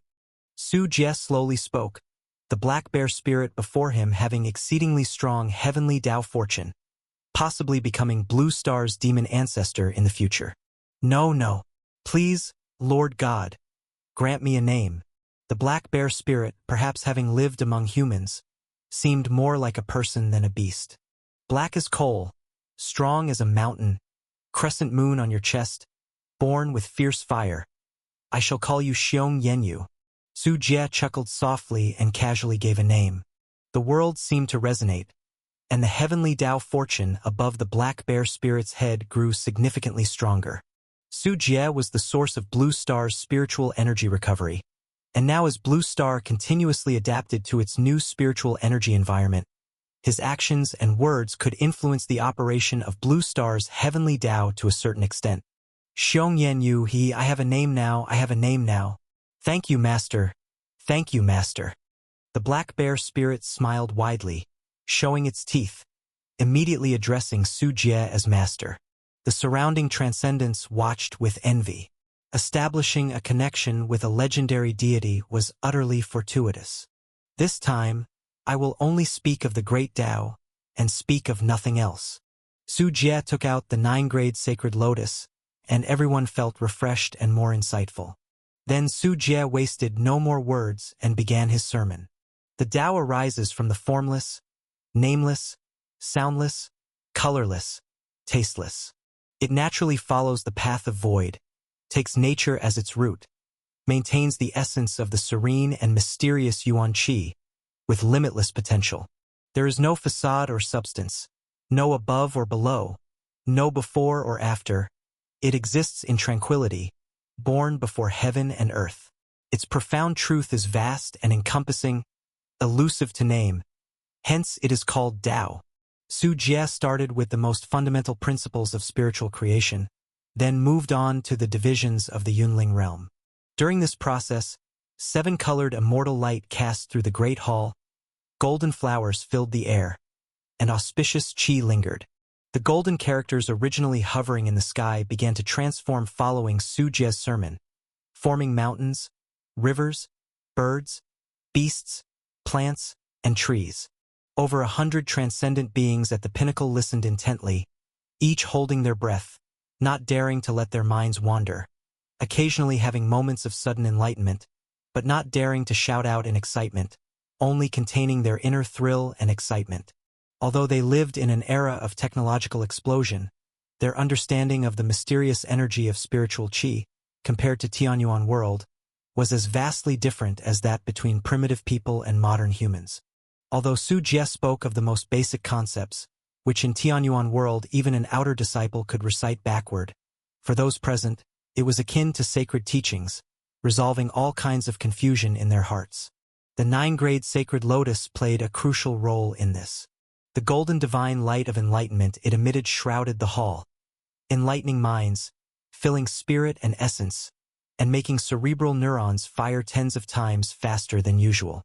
This innate spiritual treasure is primarily for protection, but it's also first class in assisting with enlightenment. Even ordinary people under its influence could instantly become super scholars. Time passed quietly, and in the blink of an eye, 2 days had gone by. The transcendent beings present still sat motionless on the ground. Not a single one stepped away. Luckily, they were all transcendent beings, possessing bodies more robust than ordinary people, which would likely not achieve this. As time went on, Su Jie explained from the Yunling realm all the way to the mysteries of the secret realm. Each and every one of the transcendent beings present was watching closely, breathing heavily. During Su Jie's explanation earlier, they understood that their current layer is the Yunling realm, and their liminal state with no foreseeable path forward was referred to as the secret realm. Su Jie's eloquence and clarity in explaining the most straightforward truths came naturally. As a Purple Mansion great power, discussing the secret realm was as easy as viewing lines on one's palm, penetrating deeply into insights. However, the knowledge and complexity of the secret realm demand a certain level of comprehension that is difficult to grasp, and in the Tianyuan world, those able to break through the secret realm are rare, with many spending their lives stuck in the Yunling realm without making any progress. Many transcendent beings were left bewildered, feeling as if they were listening to a heavenly book, with their inadequate comprehension failing to keep up with Su Jie's sermon. In contrast, the transcendent beings seated on the 5 cushions, Shun Xueqing, Lachika, Black Bear Spirit, Wang Shogua, Ashley, their cushions were actually a set of magic artifacts, capable of enhancing comprehension. Combined with their own extraordinary aptitude, they became more and more absorbed, and based on Su Jie's teachings, they began cultivating their 5 viscera according to Su Jie's method. Boom! Suddenly, Lachika's aura surged, and it seemed that in the position of his kidneys, a god opened their eyes. With his innate Taoist body, he smoothly broke through to the secret realm. This seemed to mark a beginning, and soon after, Shun Xueqing's aura also erupted. A transparent divine light illuminated her lungs, and a crisp sword-ringing sound emanated from within her body. The Black Bear Spirit's black fur was puffed up by his muscles, and he couldn't help but roar at the sky, his heart vigorously contracting and expanding, causing the blood throughout his body to reverse flow, And finally, a layer of golden flame ignited on the surface of his body, raising the temperature of the Great Hall drastically. Meanwhile, although Ashley and Wang Shogua did not break through into the secret realm, their eyes contained divine light, and with just a single opportunity, they might complete the breakthrough. The surrounding transcendent beings directed various looks of envy, jealousy, and hatred toward Lechika, Shun Xueqing, and the Black Bear Spirit. Despite listening to the same teachings, others succeeded in breaking through while they remained at a standstill. It was unavoidable for some to feel unbalanced. The lecture has concluded after 3 days. Return to where you came from. Su Jie's gaze swept among the three, wrapping up the 3 days of teaching. Those who couldn't break through simply didn't have the fortune for it. Thank you, Master. Thank you, Master. I, Xiong Yanyu, will not tarnish Master's impressive reputation in the future. The Black Bear Spirit felt the vigorous strength coursing through his body, excitedly scratched his ears and bowed repeatedly to Su Jie, even though Su Jie did not formally accept him as a disciple. You sly bear, my mind tells me you'll surely cause trouble, but don't claim to be my disciple. Su Jie flicked his fingers, and the Black Bear Spirit was sent flying like a ball out of the Great Hall. Thank you, Divine Master, for imparting sacred words and guiding us lost souls on the path to the heavens. The gratitude is boundless. Shun Xueqing bowed to Su Jie, and the other transcendent beings followed suit, bowing respectfully to Su Jie. Without Su Jie's guidance, they still wouldn't know about the secret realm stage, and who knows how many years they would be stuck below it. Divine Master, may I ask if your distinguished name is the Feathered Serpent God? After bowing, Lechika couldn't help but ask. Because the bronze giant gate with its relief sculpture in the floating city, bearing wings, having a body like a mountain, and a single vortex eye within, matched perfectly with the Feathered Serpent God he had in mind, if not exactly the same. Su Jie smiled but gave no response. Lechika was slightly disappointed but dared not press further. Go! Su Jie waved his hand again, and everyone was sent out of the Great Hall by a force. At the same time, a vast amount of heavenly Tao fortune began to converge towards Su Jie.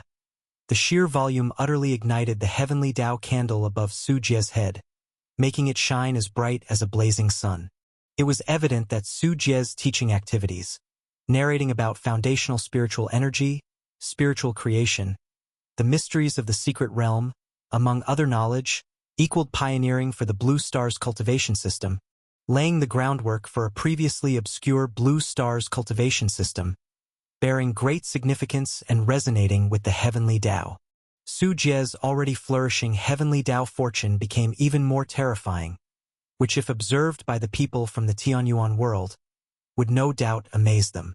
However, this heavenly Tao fortune was somewhat peculiar this time, as Su Jie did not absorb it all. A significant portion of the heavenly Tao fortune also poured into the 9-grade Sacred Lotus. It seemed that because Su Jie used the 9-grade Sacred Lotus to enlighten the transcendent beings, it too was favored by the heavenly Tao fortune and gained immense heavenly Tao fortune's blessing. The 9-grade Sacred Lotus, which originally had only 7 lotus leaves, began to bud and grow after absorbing this heavenly Tao fortune. The 8th lotus leaf quickly took shape, growing into a complete, lush lotus leaf, and the 9th lotus leaf began to sprout its tender green tip. Su Jie was astonished, but recalling the legends of Tao treasures that could only be refined at the Cave Void Realm, one type being those refined using heavenly Tao fortune, ultimately resulting in a heavenly fortune treasure. This also indirectly proved that magic artifacts could absorb heavenly Tao fortune. If magic artifacts could, innate spiritual treasures certainly could more so. Still a little more. Looking at the budding 9th lotus leaf, it was still a bit short of growing completely. Su Jie pondered for a moment, then pulled out a batch of magic artifacts and magical treasures from his pocket, placing them into the 9-grade Sacred Lotus, giving them a touch of the 9-grade Sacred Lotus's aura, inscribing a layer of insights and understanding on cultivation, and threw them abruptly into the void. The 9-grade Sacred Lotus immediately flew out of the Great Hall, arriving above the heads of those transcendent beings. The transcendent beings originally preparing to leave paused, seeing countless divine light meteors shooting out from the 9-grade sacred lotus, plummeting towards the sea below. Bearing in mind that you possess nothing, I grant you a batch of divine weapons. Acquire them according to your fate. A reminiscent divine sound echoed through the void, and the previously bewildered transcendent beings rejoiced wildly. Even those like Shen Xueqing who had just ascended to the secret realm couldn't resist being overwhelmingly thrilled. Needless to say, Shen Xueqing's current longsword was the most basic model made by the Yinyang Sea Suppressing Palace, and the divine weapons flying out now were far superior to the sword she wielded. Who wouldn't be tempted by this? So many treasures. This king is coming. The black bear spirit let out a howl, digging with all 4 limbs, quickly charging toward the divine weapons. The other transcendent beings exchanged glances, and the next moment, everyone rushed simultaneously toward the divine weapons, eager to seize the wealth before them, not wanting to miss such an extensive fortune. Yet no one noticed that the 9-grade sacred lotus in the sky once again absorbed some heavenly Tao fortune, signaling Su Jie's success. Finally, under Su Jie's delighted gaze, the last lotus leaf of the 9-grade sacred lotus grew in full. This meant that Su Jie now possessed a second mature and complete innate spiritual object, an existence on par with the holy Bodhi tree. In the skies above the Indian Ocean, dozens of meteor-like divine lights rapidly descended. On the sea, there were also warships and many vessels from various countries, and the reporters stationed there quickly turned their cameras. Buzz! A meteor hovered above the sea, and as the glow gradually faded, its true form was revealed to be a 3-meter-long spear. The shaft was adorned with patches of dark scales, and the spearhead resembled a fierce beast's tooth, emanating a wave exclusive to a magic artifact. The surrounding sea was affected, depressed by its force, forming a bowl-shaped funnel on the water's surface. This was just the beginning. Each meteor housed divine weapons and sharp blades, including flying swords, battle axes, long sabers, battle armor, and treasure beads, all absolute treasures on Blue Star. Seeing this scene, those transcendents who couldn't ascend the holy Bodhi tree had their eyes gleaming, as did the warships from various countries, all beginning to accelerate towards these divine weapons. Ha ha! Beautiful treasures. I'm coming for you, mine, all mine. A loud roar came from the holy Bodhi tree. The black bear spirit, wearing a gilded helmet on its head and a golden magical robe, was clutching 3 magic artifacts in its arms. It didn't care whether these artifacts were suitable for its use, gathering everyone it encountered, even if it wore the helmet crookedly and the robe half open, exposing its chest. Walking alongside the black bear spirit were Shen Xueqing and Lechika, each with several magic artifacts and magical treasures on them. Behind the 3, many other transcendents descended from the holy Bodhi tree above. Some managed to snatch a magic artifact, while others still had nothing in their hands. The entire ocean was thrown into a tense atmosphere due to the appearance of these magic artifacts and magical treasures. The transcendents wanted to seize them, and the warships representing national powers also wanted a share. Lechika moved swiftly across the sea, eyeing a flying sword radiating fierce sword chi, slicing the sea surface within a 100-meter radius to pieces, and was about to grab it. Just as he was about to succeed, Lechika's expression changed slightly, and he quickly retreated. Whoosh! A white missile landed on the spot where he had stood, exploding into a huge water spray dozens of meters high.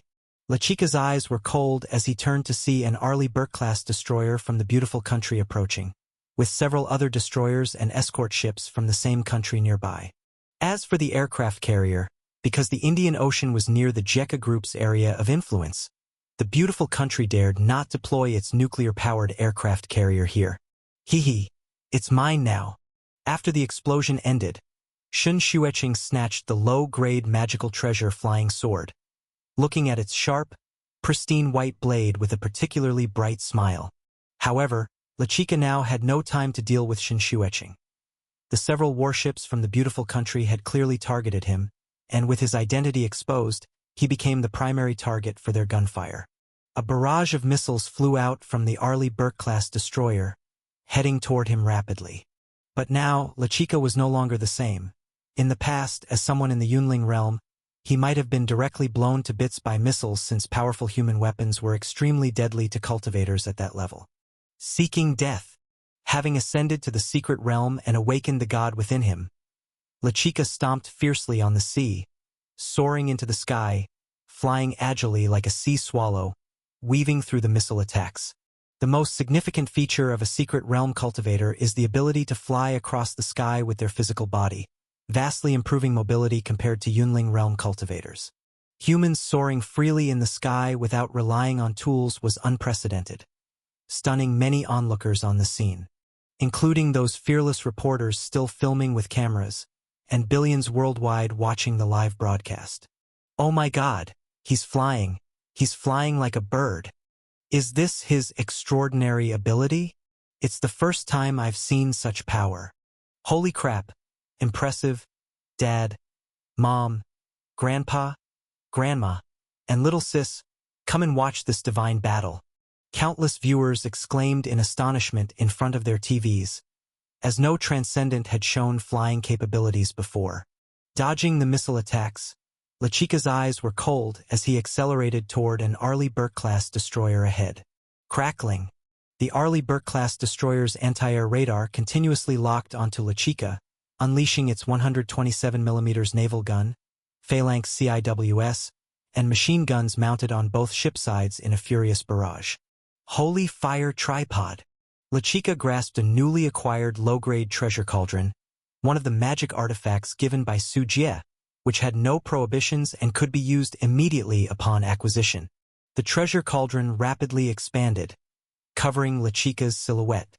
The burst shells of 20mm armor-piercing bullets fired from the Phalanx CIWS on the Arleigh Burke-class destroyer, with a firing rate of 4,500 rounds/minute, crashed into the Holy Fire Tripod, only to bounce off, unable to damage this magic artifact.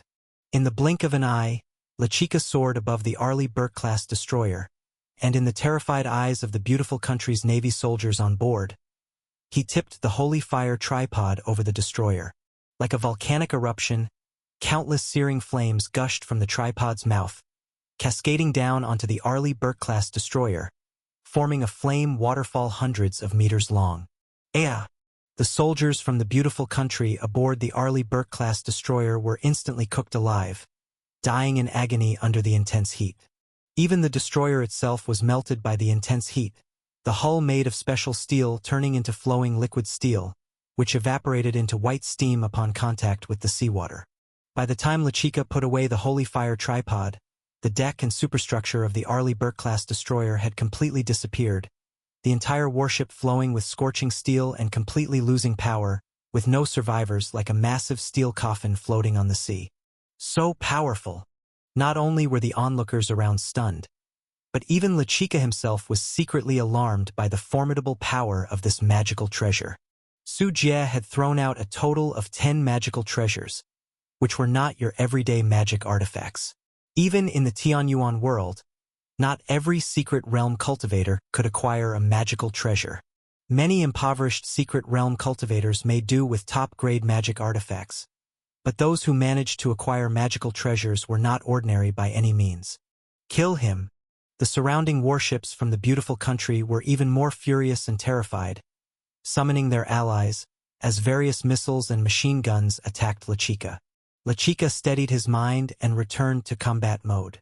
Relying on several magic artifacts he acquired, he sometimes retaliated using magical treasures, sometimes controlling fierce ghosts, like throwing a terrifying scarecrow onto the warship.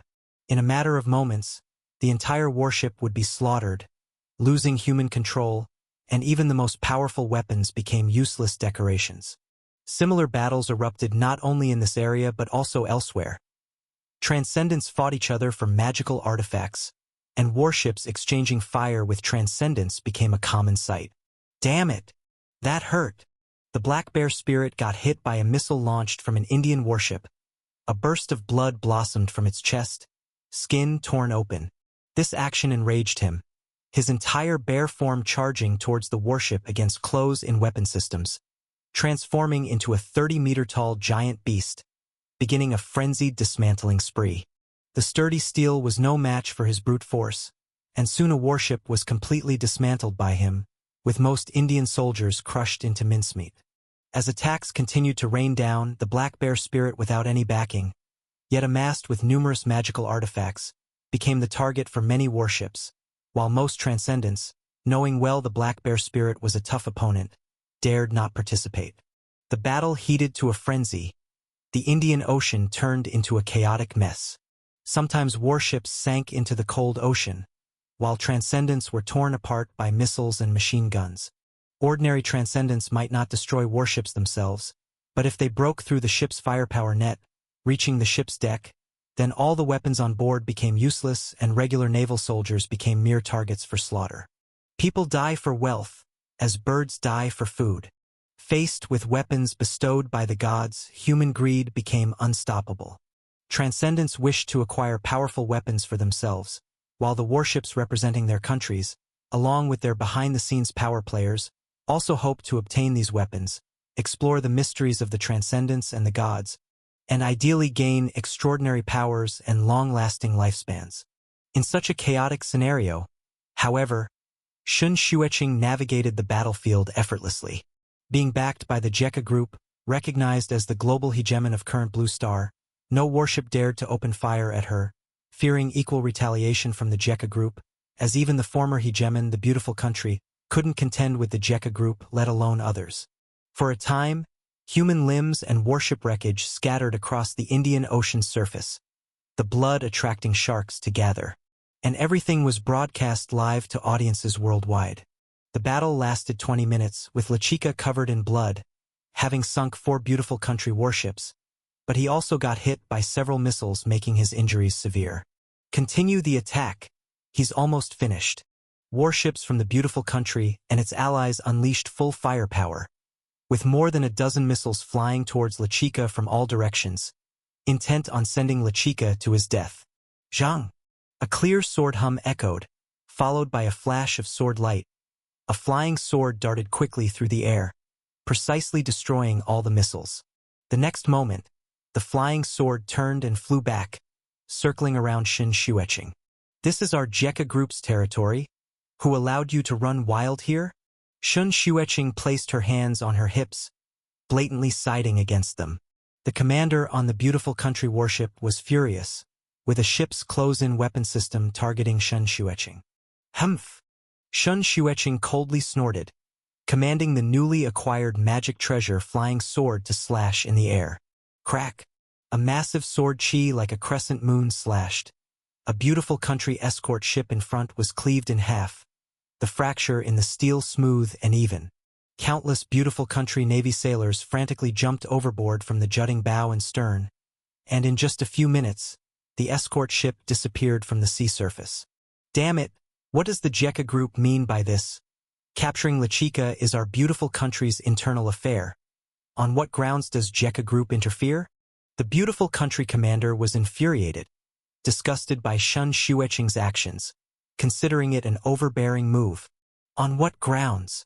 Just because our Jekka Group's fist is bigger, we are the world's police, so what, are you not convinced?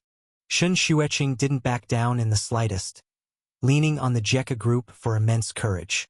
If the Beautiful Country was made uncomfortable, the Jekka Group was there to support. For someone like Lechika causing trouble for the Beautiful Country, like a nail driven into its heart, the Jekka Group wouldn't allow such talent to come to harm. Hearing Shun Xueqing's completely unreasonable words, the Beautiful Country commander was livid, about to say something again when the deputy rushed over. Commander, have sighted the Yuan Shou battlecruiser approaching the battlefield. This statement brought instant silence to the briefing room. The Beautiful Country commander's previously furious gaze turned icy clear, and without hesitation, he ordered, "Everyone, retreat. Leave this sea area." If they didn't leave now, they would soon be feeding fish at the bottom of the sea courtesy of the Yuan Shou battlecruiser's 600mm biological plasma cannon. No need to doubt, the Jekka Group would absolutely do such a thing. Thanks. I'll retreat first. See you when we have a chance. Lechika glanced towards Shun Xueqing's side, understanding her intentions, then dove into the sea to leave. The fighting on site had yet to cease, until 9 biological plasma cannon shots whistled in and landed on the battlefield. The whole battlefield fell instantly silent. The Yuan Shou battlecruiser with a displacement of 200,000 tons entered the scene, forcibly pressing pause on the battleground with absolute caliber. Neither ships nor Transcendence dared to make a move. Time to go. I'm not playing with you anymore. The Black Bear spirit had few injuries and, being very shrewd, understood when to make a strategic retreat. Seeing the giant battleship looming like a mountain on the horizon, the ship was too terrifying even for a bear. It turned tail, grabbed a few pieces of gear, and hurriedly dived into the sea to escape. Other Transcendents all followed suit, their powerful bodies allowing them to dive into the sea. Fearing hijacking by the Jekka group, they quickly turned to flee. Other warships did the same, not daring to contend with the Yuan Shou battlecruiser, and seeing the biological plasma cannon shots fall, wisely turned to run. With the arrival of the Yuan Shou, the battlefield restored from hot combat to peace. Meanwhile, the holy Bodhi tree standing in the Indian Ocean uprooted itself. The ocean surged, lifting thousands of waves, the colossal tree body rising continuously, and the 33-layered heavenly palace wrapped in clouds, heading towards space. Oh no, it's flying away. Shun Xueqing looked up, her heart stirred. Once, Shun Xueqing thought this god showed goodwill to humanity, perhaps wanting something from human civilization, but the way it left so resolutely, not only did it not demand anything, but taught humanity the knowledge of cultivation. The moment was also witnessed, with the global audience of tens of billions watching the live broadcast, their eyes wide. Why is the Divine Lord leaving? Do you even need to ask? It's surely displeased by human infighting. These goddamn bastards, fighting each other for a bit of divine weapon. They have utterly disgraced our human civilization.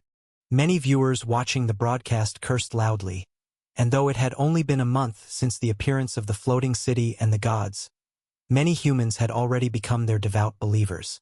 Even false gods like God on Blue Star have countless followers, let alone a true God with vast powers. During this period, faiths dedicating themselves to the gods of the floating city emerged like mushrooms after rain, indicative of the phenomenon. However, these Blue Star viewers didn't know, their god's departure wasn't due to disgust with infighting, but because it was busy achieving a breakthrough. Their unconscious worship and faith in the floating city channeled massive faith power, prompting the god's departure. Tianyuan World, 33 Heavens. As the heavenly palace travels through, Su Jie returns here after over a month. Let's first check the strength of the 9-grade Sacred Lotus now. The 33-layered heavenly palace has absorbed enough faith power, yet Su Jie didn't immediately choose to break through. Looking at the situation outside the heavenly palace, Su Jie chose to directly leave the heavenly palace, his physical body standing in the most perilous 33 heavens. Without the protection of the heavenly palace, the surrounding area is filled with pure white spirit mist, chaotic spatial rifts, and endless terrifying divine thunder surging, resembling an apocalyptic scene. For ordinary Purple Mansion cultivators, entering the 30 heavens poses considerable danger, with any mistake possibly leading to demise under the disastrous might, let alone Su Jie being in the most dangerous 33rd heaven. Boom! A divine thunder, dozens of meters wide, with dragon scales, a horn, and dragon claws, looking like a real Jiao Long with life force, roared as it swiftly moved towards Su Jie. The sky dome shook. The purple-black divine thunder Jiao Long carried a world-destroying momentum, opening its bloody mouth, trying to bite down Su Jie. This divine thunder is lethal to ordinary early-stage Purple Mansion cultivators and severely damaging to middle-stage ones. Facing the arrival of the divine thunder, Su Jie chose neither to dodge nor avoid. Yet, witnessing Su Jie holding the 9-grade Sacred Lotus in his palm, as the golden jade lotus petals unfolded, the lotus pedestal suddenly emitted brilliant glazed radiance. When the divine thunder Jiao Long collided with the glazed radiance, the terrifying divine thunder Jiao Long couldn't penetrate the thin mist-like glazed radiance and could only rage impotently outside, unable to shake it one bit. Crack!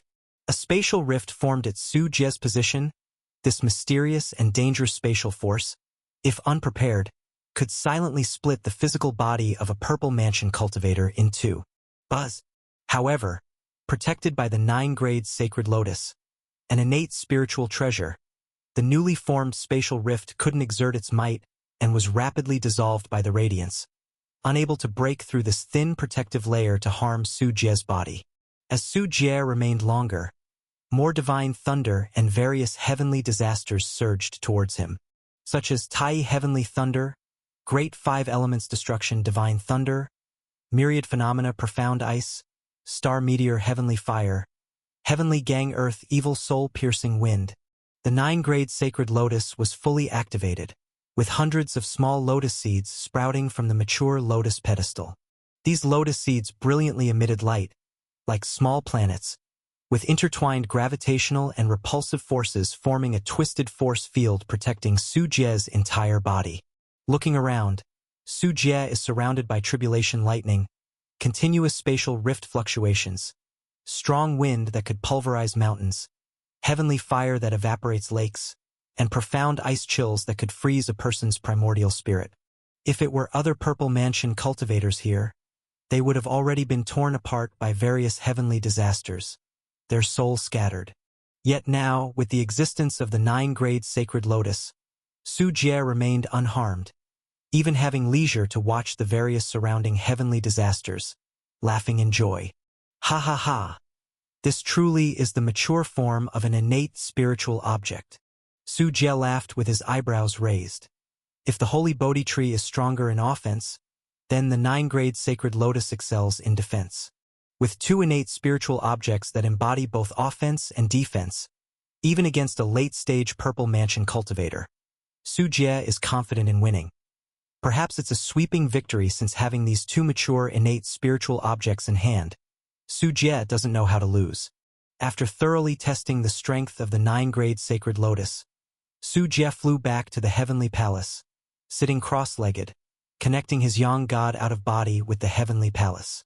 At this time, the heavenly palace was already overflowing with faith power from Blue Star, filling every corner of the 33-layered heavenly palace.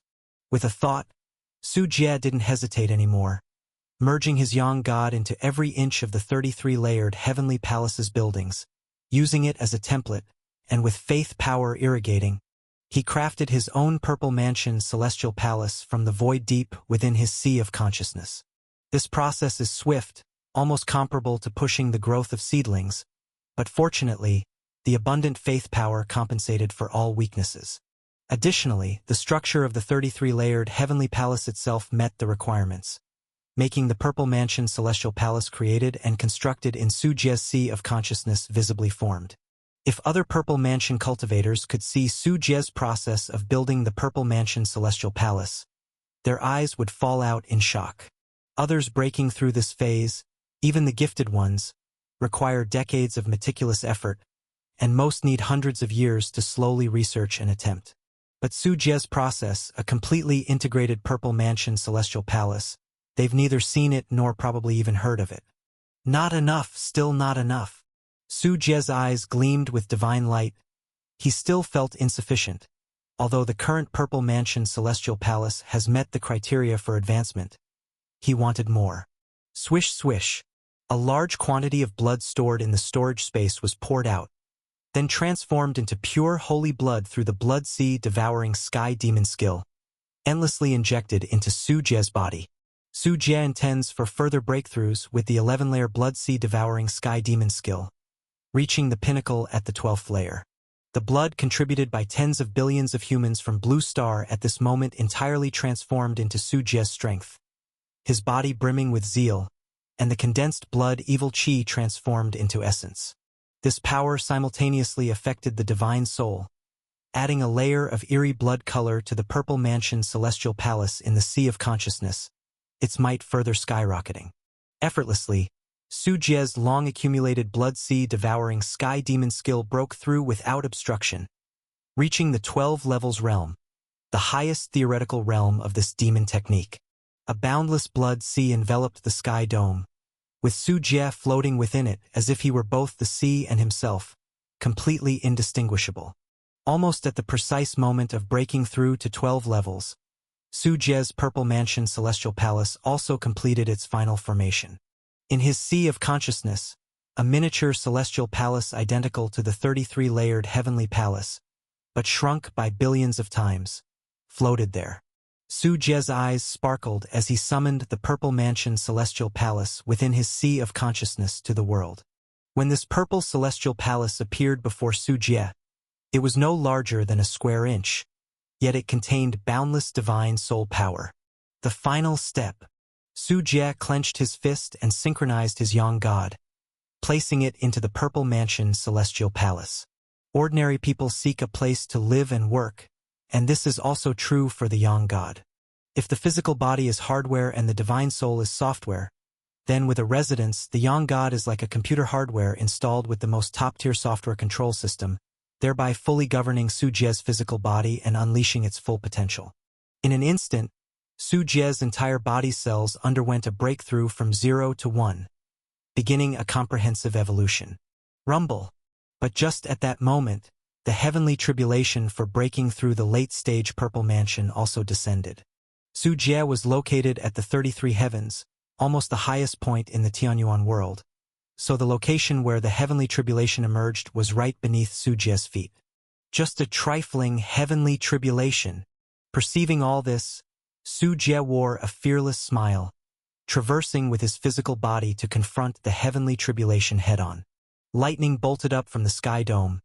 Su Jie's chaos dharma form roared in a thunderous cry within the lightning, shattering the sky-filling thunder, which Su Jie then deliberately condensed, transforming it into nourishment for his body, refining his innate divine body, accelerating the evolution of his body cells. Rumble. Perhaps due to Su Jie's overly arrogant actions, the heavens were angered, and tribulation clouds began to compress from all directions, entirely enclosing Su Jie without a seam. A universe-dominating aura, sending tremors through the mind, a nearly world-ending destructive force, swept in from between heaven and earth. Is the purple mansion's heavenly tribulation this strong? Or is it? Su Jie glanced at the heavenly Tao fortune above him, representing Blue Star's heavenly Tao fortune taking up 99%. Perhaps for the Tianyuan world, if it was likened to a house, then Su Jie was an outsider sneaking in. And the late-stage purple mansion realm was quite ambiguous, with the next step being the cave void realm, equivalent to possessing a part of the Tianyuan world's room keys. Su Jie, the stowaway, came to the Tianyuan world to feast and drink, but now desired to occupy the house, possibly explaining the severe reaction of the heavenly tribulation.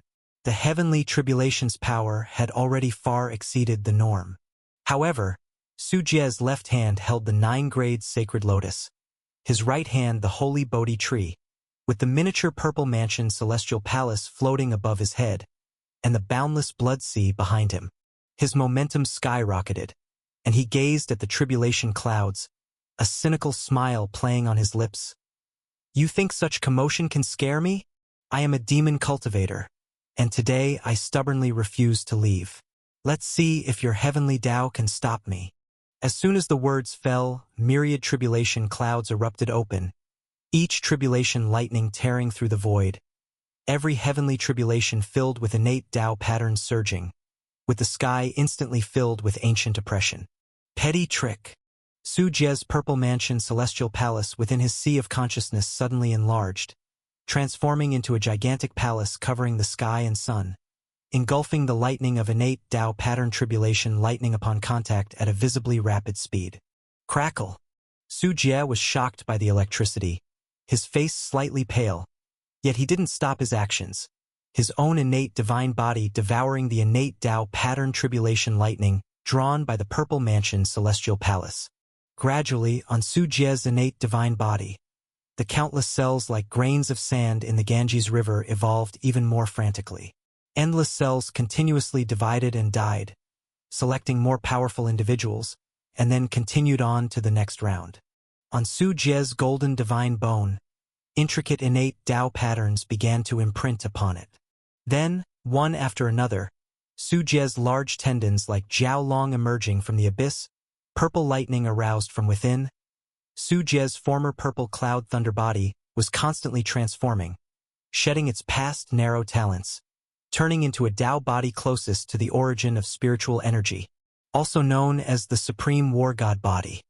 Facing Su Jie's act of borrowing his own cultivation, the lightning strikes from the tribulation cloud grew increasingly violent, as if the entire sky was crushing down, intending to completely obliterate Su Jie. The heart of the ninth grade sacred lotus world, its glassy radiance appeared gentle as jade, yet it purified all killing thunderous aura within 10 zhang of Su Jie into crystalline fragments. Simultaneously, the holy Bodhi tree in his hands suddenly burst with 9-colored treasure light, forming into a 10,000 feet divine which centered around Su Jie, grinding the innate Tao pattern divine thunder back into primal spiritual energy. This feels good. Su Jie's arms swelled with Qilin phantoms, shattering a patch of tribulation cloud beneath his feet, rushing towards the most explosive area of the tribulation lightning. Before Su Jie got close, an anomaly of sun and moon appeared from deep within the tribulation cloud. A divine bird with wings covering half of the sky dome, entirely condensed from innate divine thunder, came whistling forth. Su Jie stood unwavering, pouring innate origin power into his limbs and bones. His god body strike transformed into 9 azure dragons to fiercely clash, exploding in a ring of light where they met, vaporizing the rolling clouds thousands of miles away into nothingness. Clang! Clang! The divine bird let out a piercing screech, momentarily stalled as it pierced through the protective light screen of the sacred lotus, then flapped its wings more violently, surging with an ancient and vast aura, countless innate runes emerging from the void, layer upon layer imprisoning the 9-grade sacred lotus's radiance with world-ending thunder. The holy Bodhi tree's 10,000 feet divine would erupted instantly, its crystal roots entwining the divine bird, infiltrating its body, wildly drawing the heavenly might within the divine bird. The divine bird continued struggling, causing the 10,000 feet divine wood of the holy Bodhi tree to sway violently. The 9-colored treasure light flickered uncertainly, while the 9-grade sacred lotus descended upon the divine bird's head, its lotus heart erupting with innate Tao sound, materializing into ripples of radiance, pressing down on the divine bird's physique.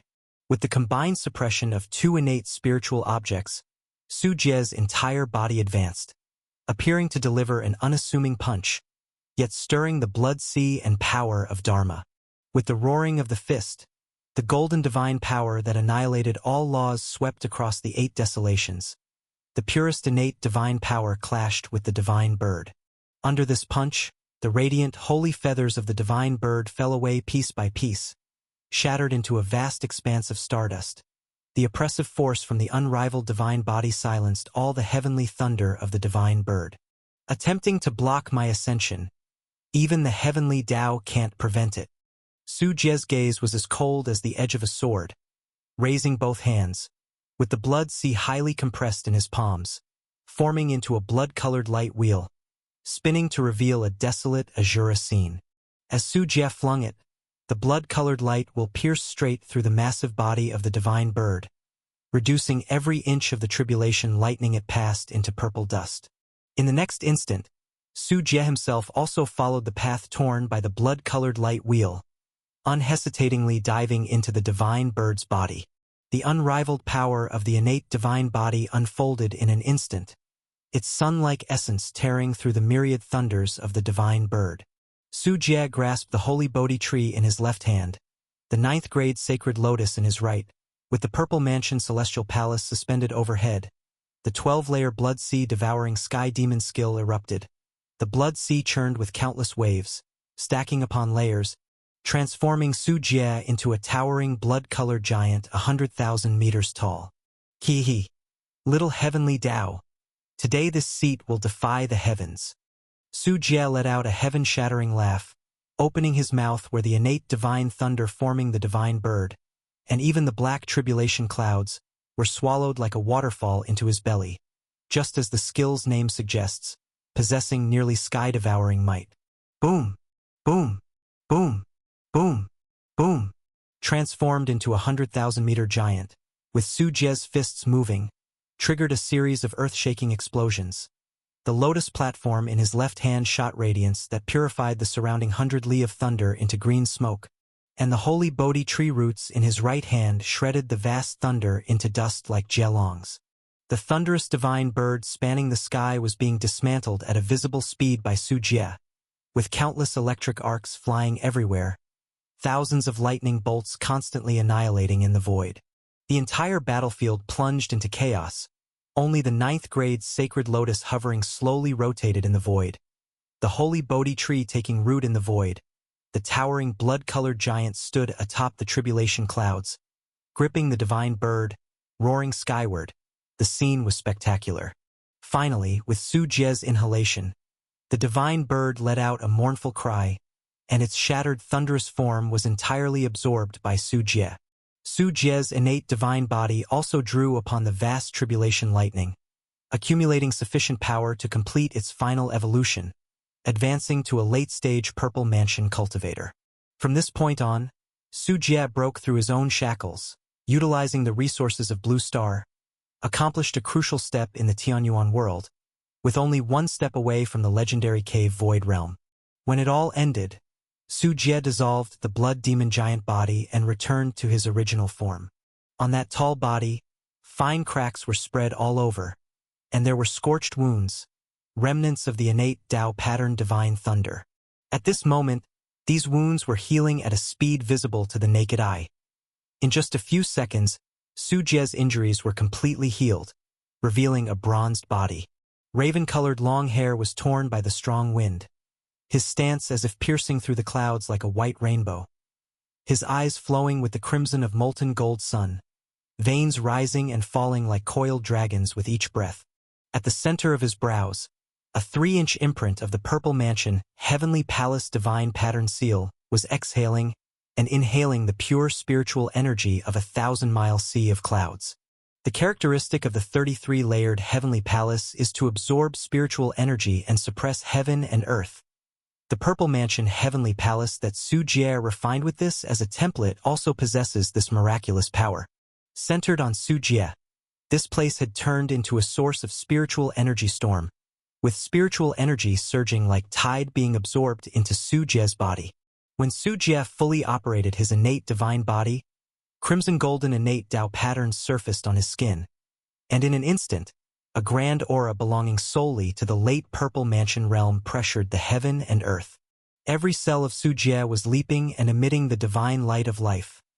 Many divine lightnings in the 33 heavens hadn't even approached, yet were already suppressed into listlessness by this aura. So this is the feeling of the late Purple Mansion realm. Su Jie had a smile on his lips, looking at the great 5 elements destruction, divine thunder that was chopping towards him. He suddenly reached out to grab it. The muscles on his arm nodded like angry dragons raising their heads, with supreme yang divine power soaring into the sky, covering the sky with 5 fingers. Seemed terrifying, and indeed it was terrifying. The great 5 elements destruction divine thunder, capable of killing an ordinary Purple Mansion cultivator, was firmly caught in Su Jie's hand. TSS. The great 5 elements destruction divine thunder continuously writhed and expanded, exploding with glaring lightning, yet it couldn't shake the divine body nor escape the grip of Su Jie's palm. Boom! As Su Jie's 5 fingers suddenly closed, the great 5 elements destruction divine thunder was also extinguished by Su Jie, and thousands of lightning rays dissipated into the void. This is the overbearing nature of Su Jie's current divine body. Back in the middle Purple Mansion stage, Su Jie's innate divine body, having just broken through, had received the nourishment of the 1,000-hand centipede and far exceeded the same level in strength, capable of overpowering the bat of bone at the middle stage with just the innate divine body, sending this top expert from esoteric Buddhism fleeing in disarray. Now that Su Jie had perfected the blood sea devouring sky demon skill, and further strengthened the innate divine body, Su Jie even felt that the hardness of his divine body could rival that of an innate spiritual treasure. Adding the existence of Su Jie's Purple Mansion Heavenly Palace, inheriting the characteristics of the 33-layered Heavenly Palace, his spiritual power is almost inexhaustible. Physical body, spiritual power, treasure. Su Jie seemed like a hexagonal warrior with no weaknesses.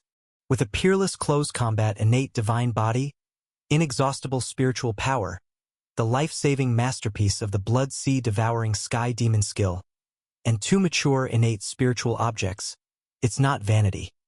Su Jie felt that he was already standing at the pinnacle of the Purple Mansion realm. Looking down at the mountains and rivers below, Su Jie felt a bit excited, but more so, he longed for the Hollow Realm. Now, what stands in front of me is only the path to the Hollow Realm. Su Jie murmured to himself, moved his heart, and directly traversed with his physical body, directly flying towards the ground. Qingzhou, Firefly Sea. A streak of light flashed across the sky, and Su Jie was already standing in the main hall on the plaza. Sect Master. The nearby disciples felt a flash before their eyes, seeing Su Jie, and couldn't help being startled. Everyone withdraw from Lake Heart Island. Do not enter without my orders. Su Jie looked around, his voice spreading throughout the entire Firefly Sea. Whether disciple or elder, all heard this voice. In Ghost Ridge Palace, Su Jie's order was the ultimate. Soon, although the disciples and elders were puzzled, they still followed the orders, leaving Lake Heart Island on the flying magical boat, heading toward the outskirts of Firefly Sea. Half an hour later, the entire Lake Heart Island at Firefly Sea was silent, without anyone but Su Jie. Su Jie took a deep breath, performed Yang God out of body, and the Purple Mansion Heavenly Palace also manifested in the world. The next moment, with the Purple Mansion Heavenly Palace as a foundation, Su Jie attempted to connect it with the Firefly Sea, this pocket world. The Firefly Sea originally served as the sect base of Guanchao Pavilion. As the leader of the righteous sect in Qingzhou, their occupation was naturally the best pocket world in Qingzhou, the Firefly Sea. However, with Ghost Ridge Palace's eradication of Guanchao Pavilion, this nuisance, the Firefly Sea as a pocket world now belonged to Ghost Ridge Palace. The so-called Hollow Realm advancement requires two necessary conditions. One is to refine a pocket world. The stronger the pocket world, the greater the benefit after advancing. The other is the amount of heavenly Dao fortune which acts as a booster. The stronger the pocket world to be refined, the more heavenly Dao fortune needed. Simply put, the heavenly Dao is like a chessboard, and the pocket worlds are pieces. Refining a pocket world to advance to the Hollow Realm is akin to completely mastering that piece, gaining partial control over the heavenly Dao, making it a part of oneself. In Blue Star's terms, this means the heavenly Dao is a system, and once a Void Realm cultivator refines a pocket world, it is equivalent to gaining access privileges to this system, able to harness part of this system's computing power for personal use. As for the size of this computing power, it depends on the strength of the pocket world you control and refine. Currently, Su Jie lacks no heavenly Dao fortune, ample enough to handle a pocket world like Firefly Sea. With a thought, Su Jie expanded the Purple Mansion Heavenly Palace continuously, transforming it into a brilliant palace, with a great deal of heavenly Dao fortune pressing down. Su Jie uses the Purple Mansion Celestial Palace as his foundation, continuously mobilizing this land to integrate with this pocket world. Refining the pocket world is an illusory term. It's not about absorbing the Firefly Sea into one's body, but about seizing the authority of Heaven's Dao over this region of the Firefly Sea. Gradually, Su Jie's eyes grew sore, and he faintly seemed to see a golden glittering ocean located between the Tao River and reality. Everything follows rules, and what we call Heaven's Dao represents the operational rules and principles of all things. This golden ocean is a part of the heavenly Dao of the Tianyuan world, filled with majesty, sanctity, and vastness. The endless order divine chains traverse through it like swimming fish. Su Jie's eyes lit up as he poured his heavenly Dao fortune into the Purple Mansion Celestial Palace, trying to draw out and connect the order divine chains within it to the Purple Mansion Celestial Palace, so he could control the authority of this pocket world. Under Su Jie's control, the heavenly Dao fortune turned into ropes resembling fishhooks, with one end connected to the Purple Mansion Celestial Palace and the other end delving into the golden ocean constructed by the order divine chains. This process continuously consumed the heavenly Dao fortune, requiring Su Jie to supply more indefinitely. This is how to refine a pocket world. Human effort alone cannot seize the authority of the heavenly Dao. Only the heavenly Dao fortune, originating from the same source as the heavenly Dao, can allow one to sneak through undetected. This is why heavenly Dao fortune becomes the key factor in breaking through to the cave void realm. By borrowing heavenly Tao fortune, one can slowly refine a pocket world through gradual efforts. However, the situation Su Jie feared the most occurred. As soon as Su Jie's heavenly Tao fortune touched the golden ocean, a strong sense of rejection emerged vehemently. The heavenly Tao fortune that reached inside was shattered instantly, along with the purple mansion celestial palace being repelled. "I don't believe in such nonsense," Su Jie muttered with a dark expression, unwilling to give up as he tried repeatedly, circling outside the golden ocean, intending to lure out the Order Divine chains without entering. But even so, the rejection intensified each time. Finally, the golden ocean forcibly closed. Su Jie sensed the disdain and even loathing emanating from it, refusing any access Su Jie attempted. It was akin to a beautiful woman not even allowing Su Jie to look at her, let alone touch, disdainfully shutting down any communication channel with him. "Damn you, Tianyuan. Quite formidable." Su Jie's mouth twitched, cursing out in anger as his worst problem surfaced. This happened because 99% of Su Jie's heavenly Tao fortune came from Blue Star, which Tianyuan World's heavenly Tao completely rejected. Although he had anticipated this possibility, Su Jie was still quite upset. For the Tianyuan World, using Blue Star's fortune to refine its pocket world was like trying to woo its virgin daughter-in-law with counterfeit money. Even if Su Jie's money was genuine, the Tianyuan World would never acknowledge it. It's like dealing with two different countries. If you want Blue Star's heavenly Tao fortune to be accepted here, the only way is to have a bigger fist, forcing it to comply with your rules. Then naturally it can be done. The rules between countries apply to worlds as well. Might makes right. Sadly, the gap between Su Jie and Tianyuan World's heavenly Tao is too vast, like the difference between a firefly and a bright moon. Looks like my cave void has to be settled on Blue Star. If not here, then elsewhere. Su Jie muttered to himself, knowing he wouldn't get anywhere in the Tianyuan World. Fortunately, this was just an attempt and Su Jie still had a fallback. Upon this thought, a mysterious ancient mirror appeared on Su Jie's forehead. The void door opened, and Su Jie took a bold step inside. Blue Star. Space. Su Jie stood tall, gazing at the blue planet beneath his feet, for no reason feeling a sense of kinship. A wave of attachment, joy, and excitement surged through him. In the past, Su Jie hadn't felt this, but now upon reaching the Purple Mansion late stage, everything became different. This is easy to understand. Nearly all the heavenly Tao fortune above Su Jie's head is produced by Blue Star, this being Su Jie's true foundation. Let's see then, whether the so-called cave void realm can succeed according to my conception. Su Jie's young god out of body, revealing the Purple Mansion celestial palace to the world, sensing the invisible purple mist spreading between the Tao River and reality. This mist, grand and sacred in feeling, formed an endless sea of purple clouds, unmistakably the dwelling of Blue Star's heavenly Tao. In contrast to Tianyuan World's liquid golden ocean, Blue Star's heavenly Tao is much weaker. The mist drifts uncertainly, lacking a complete order divine chain, existing in a nebulous form instead. The Tao River runs through the past and present, and each world possesses differing versions of the heavenly Tao, akin to different life forms evolving in diverse ways within a single world. Su Jie chose to return here because Blue Star is his birthplace and where he acquired the most heavenly Tao fortune. Pouring the heavenly Tao fortune into the Purple Mansion celestial palace. This time, Su Jie no longer felt any rejection as the chains formed by the heavenly Tao fortune smoothly extended deep into the purple cloud sea.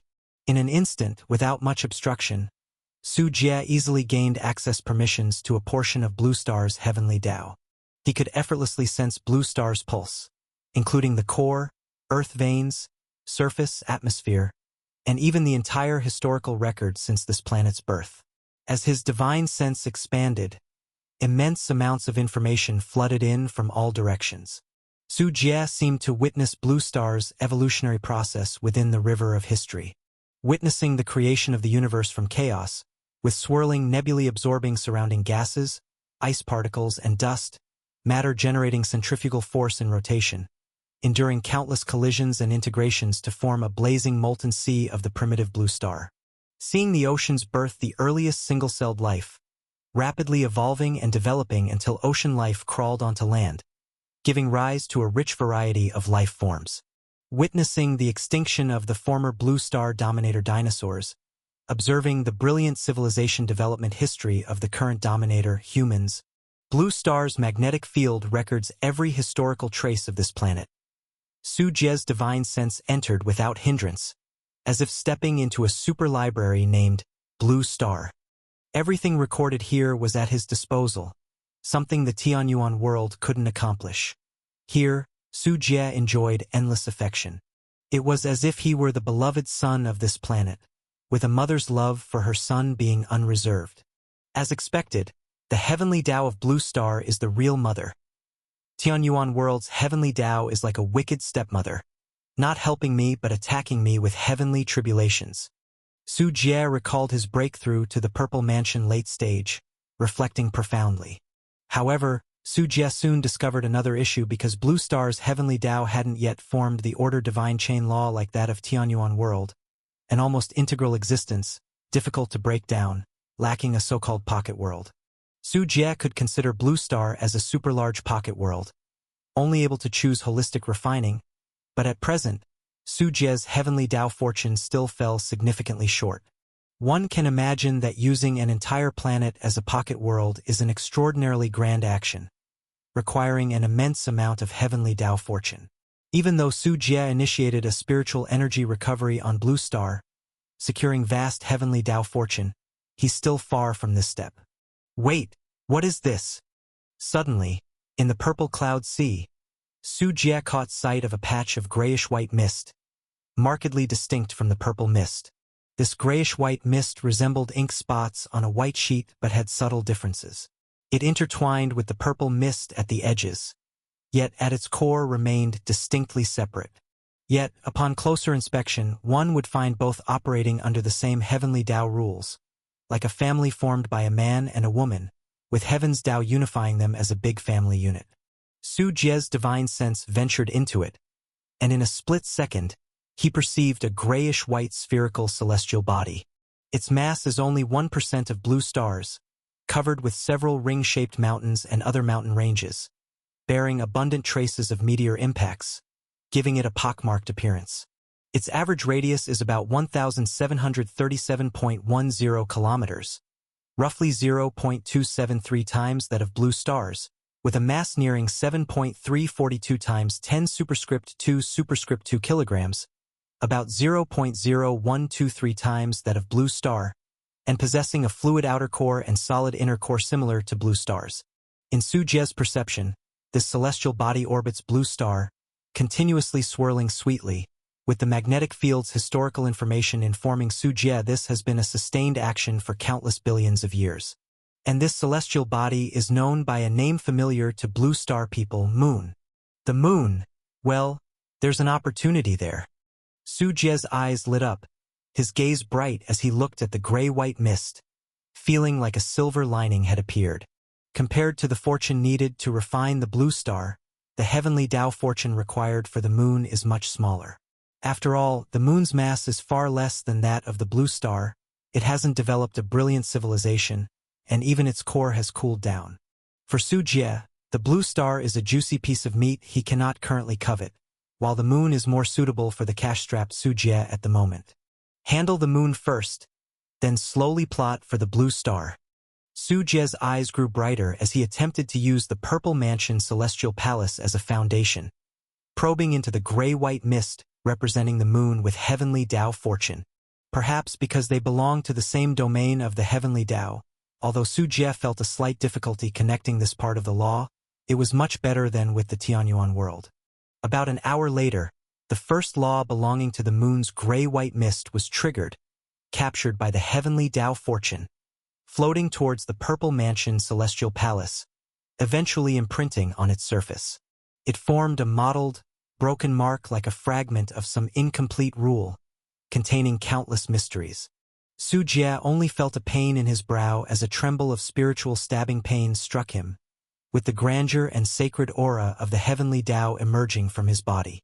At this moment, Su Jie's eyes became indifferent and ruthless, like thousands of peaks and blades, without a trace of human emotion, like a supreme deity treating all things as mere trifles. At the same time, Su Jie's skin gradually took on a gray-white hue, becoming uneven. A strong gravitational pull transmitted from the moon, as though the moon wanted to capture Su Jie with gravity, making him one of its orbiting satellites. Fortunately, this feeling only lasted for a scant 10 minutes or so. Su Jie's will was strong enough, and his eyes gradually recovered clarity from that indescribable state, with the changes in his body swiftly receding. Hiss! The dangers of the void realm really cannot be underestimated.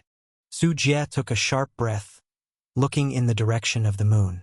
He had realized that when he was refining the heavenly Tao was also refining him. When you stare into the abyss stares back at you. If he hadn't regained consciousness from that state, Su Jie would have been subject to backlash and assimilation by the heavenly Tao, his spirit and will transforming into a state of supreme detachment, just like the heavenly Tao, devoid of personal thoughts, becoming an entity for rule operation. At that point, even if his physical body remained, his self-awareness and character would be completely rewritten, becoming an appendage under the heavenly Tao rules. Would he still be himself then? Unfortunately, the moon isn't ultimately the body of the blue star. Su Jie sighed slightly in his heart. The moon seemed to belong to the blue star's heavenly Tao, but the connection with Su Jie wasn't that close after all.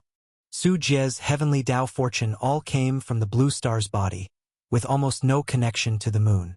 As a result, Su Jie still felt there was an obstacle during the refining process of the moon. Fortunately, most of Su Jie's heavenly Tao fortune originated from the blue star, so there is a significant connection with the moon, akin to a half-sibling existence. The heavenly Tao backlash wasn't overly severe, within Su Jie's tolerance range. Perhaps it is precisely because of the danger of refining pocket worlds and the difficulty of acquiring heavenly Tao fortune that every breakthrough void realm great power in the Tianyuan world is an outstanding individual seen once in hundreds of years. However, though difficult, it at least confirmed one thing: the moon can be refined as a grotto heaven. After a brief thought, a slight smile appeared on Su Jie's lips, undaunted by the backlash. Because just now, Su Jie extracted a portion of the heavenly Tao law from the gray-white mist for refining. This means Su Jie can treat the moon as a pocket world, as a prerequisite for refining the blue star, utilizing it for refinement. Compared to the vast blue star, the moon is like a companion small grotto heaven, just right for Su Jie's current use. When he fully refines the entire moon, that will be the moment Su Jie ascends to the cave void realm, just like those void realm cultivators in the Tianyuan world who refine pocket worlds. If Su Jie continues to use this as a foundation and further refines the blue star's heavenly Tao, until he refines the entire blue star's heavenly Tao, it would be like in the Tianyuan world, refining a pocket world and mastering a portion of heavenly Tao computation power, to refining the entire Tianyuan world, obtaining the highest authority in the Tianyuan world. This kind of thing is impossible in the Tianyuan world, but on the blue star, Su Jie might have the chance to seize the entire blue star's heavenly Tao authority. Because on blue star, no one can compete with Su Jie for heavenly Tao fortune. All heavenly Tao fortune belongs to Su Jie. He can also smuggle spiritual energy from the Tianyuan world, train cultivators, and spread knowledge to acquire heavenly Tao fortune. In comparison, the Tianyuan world is too massive and too competitive, with so many people competing for a piece of the pie. How could that compare to having the pie all to oneself? Thinking of this, Su Jie's mind moved, and the law imprinted on the Purple Mansion Celestial Palace, the part that was first refined from the moon, burst into brilliant radiance, like an ancient divine emperor opening his eyes, transmitting a boundless ancient aura from above. Whoosh! The Purple Mansion Celestial Palace slightly trembled, and the massive celestial body of the moon, tens of thousands of kilometers away, also slightly shook in sync. Though Su Jie had only refined a part of the moon's law, the power was already revealed. With the heart as the root, and the Tao as the source, Su Jie's smile grew wider as he muttered the spell, opening a rift in the Tao River, and sending his Purple Mansion Celestial Palace into it. leaving his presence within. Since the Tao River connects countless worlds, and its scale surpasses the heavenly Tao, it is a complete and unified existence. As long as a heavenly Tao imprint is left in the Tao River and resides within it, even in the Tianyuan world, Su Jie can, through the Tao River, exert the power of the moon's heavenly Tao laws. After completing these tasks, Su Jie calmed his heart and continued his secluded cultivation. The Purple Mansion Celestial Palace floated in the purple misty sea clouds, continuously drawing in the laws belonging to the moon from the blue star's heavenly Tao, integrating them bit by bit into the Purple Mansion Celestial Palace. Even Su Jie needed to be cautious during this process, as the moon is not like Blue Star and does not favor Su Jie as much. He must be wary of the heavenly Tao's backlash within it. Fortunately, Su Jie had ample heavenly Tao fortune, which gave him the confidence to attempt repeatedly. As the refining continued, Su Jie gradually discovered that a portion of the heavenly Tao fortune above his head, belonging to the Tianyuan world, could also be used on the moon. It seemed to be because the fortune from the Tianyuan world was of a higher order, and the blue star heavenly Tao absorbed it without hesitation, with astonishing results in the refining process. Su Jie pondered and realized something. If the two worlds are compared to two countries, and the heavenly Tao fortune to the currencies of these countries, then the national strength of Tianyuan world far surpasses Blue Star. The currency of a powerful country can often circulate in a weaker country, but the currency of a weaker country is like worthless paper in a powerful country. When Su Jie refined the Firefly Sea, the Tianyuan world had looked down upon the heavenly Tao fortune of Blue Star. But the Blue Star heavenly Tao fortune was not picky, and the fortune from Tianyuan world could be used just as effectively and even excellently, much like in certain small countries where foreign exchange is more stable and valuable than local currency. As the refining deepened, Su Jie found that this negligible portion of Tianyuan world's fortune played a very crucial lubricating role in the entire refining process. Though Moon as a pocket world is not as good as Blue Star, it still vastly surpasses most pocket worlds in the Tianyuan world since it is, after all, a substantial celestial body with its refining difficulty set in place, requiring Su Jie to constantly be aware of the heavenly Tao backlash. Gradually, Su Jie's aura grew more terrifying, as the Purple Mansion Celestial Palace engraved more heavenly Tao law imprints. Moon refinement progress plus 5%. Moon refinement progress plus 20%. Moon refinement progress plus 30%. A month passed in the blink of an eye, and in game terms, in just a month, Su Jie's refinement progress of the moon for his own hollow reached 30%, with a part of the moon's heavenly Tao authority being under Su Jie's control. Bang! Su Jie suddenly opened his eyes. The Tao River split open, revealing the Purple Mansion Celestial Palace, and the law's authority belonging to the moon began to unleash infinite might. In the next moment, the enormous sphere of the moon erupted with brilliance of billions, causing various previously fixed rule parameters to go chaotic. Meanwhile, on Blue Star, the once stable planet, which had been stable for countless eons, began brewing various severe natural disasters due to the moon's fluctuations. Due to the moon's tidal force being about 2.17 times that of the sun, when the moon's rules went chaotic, it resulted in a massive reduction of Blue Star's tidal effect, leading to the backflow of seawater and atmosphere. The Pacific Ocean, Atlantic Ocean, Indian Ocean, one ocean after another, saw their waters start to rise dramatically. The skies changed color with the gusty winds, about to unleash unprecedented tsunamis and superstorms. Oh my God! Tsunami! There's a tsunami! Damn! Look at the sky! The moon is glowing. A divine apparition. A divine apparition has appeared. A miracle. Another miracle. The great deity is watching over us. Surely someone's evil deed angered the great deity, incurring their wrath and unleashing a world-destroying disaster. Everyone, hurry and kneel with me, imploring for the great deity's forgiveness. On Blue Star, countless humans looked up to see the moon, strikingly bright as the sun, emitting waves of divine light, visible even from the ground during the daylight. In Monday City, Shun Xueqing jumped up from her meditative position, pale-faced, sensing the brewing of tremendous disaster storm energies in the world, with the spiritual energy going wild in response. Looking above, her scalp tingled with fear. Oh my gosh! The moon won't fall down, will it?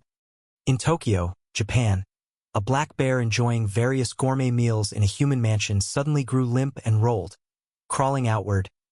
Protect me. Quickly protect me. Follow your king to the nuclear shelter for refuge. In the beautiful country, Lechika looked seriously up at the dazzling moon in the sky, goosebumps covering his skin, and his heart pounding. As an innate Taoist body, he was much more sensitive to changes in the natural environment than ordinary people. At this moment, he felt like a sword hung over his head, as if a catastrophe was about to strike, with his body instinctively crying out for him to find shelter immediately. Is it the work of the god again? Lechika had some guess. On Blue Star, only that deity could accomplish such feats of manipulating the moon. Meanwhile, countless researchers at various aerospace centers around the world were stunned, looking at the data changes of the moon on their instruments, thoroughly terrified inside. My God! Physics doesn't exist anymore. What has happened to the moon? Pause. Amidst the panic among Blue Star people, Su Jie, who had experimented a bit with the heavenly Tao law power, snapped his fingers. The moon, which had been glowing with brilliance, suddenly calmed down, because if Su Jie continued, the moon's influence would cause various supernatural disasters on Blue Star. Su Jie had no intention of playing an apocalyptic game, as deteriorating his main base was of no benefit to him. He still needed to harvest heavenly Tao fortune from Blue Star to grow stronger. Nonetheless, Su Jie clearly realized the terrifying aspect of a void realm cultivator. Take Su Jie now as an example. In the future, with the increasing control over the moon's laws, he could easily manipulate Blue Star's axis through controlling the moon, making seasons indistinct, turning hot regions into frigid glaciers and cold areas into dense jungles, effortlessly influencing the terrestrial ecology and civilization direction of Blue Star. More ruthlessly, manipulating the moon to collide with Blue Star, with his pocket world's destruction-like method of mutual annihilation, could directly restart Blue Star civilization, defiantly achievable. However, ordinary void realm cultivators could not accomplish what Su Jie did, as the moon isn't just any typical pocket world. Su Jie felt increasingly excited. Currently, with only a mere 30% moon refinement progress, if he were to thoroughly refine the moon and enter the void realm, the boost from the moon's law support would give his strength a substantial leap. Regrettably, however, above Su Jie at this moment, a significant portion of Blue Star's heavenly Tao fortune remains. But the part from Tianyuan world has been completely exhausted, which resulted in the rapid progress of moon refinement. The drastically decreased refinement speed didn't mean he couldn't continue, just that the pace was somewhat unbearable for Su Jie, as he did not want to spend 7 or 8 years refining the moon. Perhaps other Purple Mansion cultivators in the Tianyuan world would think achieving the Void Realm in 7 or 8 years is a miraculous speed, but Su Jie personally is not satisfied. If there's an option for VIP acceleration, why endure the grind? It's just Tianyuan world fortune, after all. Su Jie isn't incapable of obtaining it. Moon as the godmother, Blue Star as the biological mother.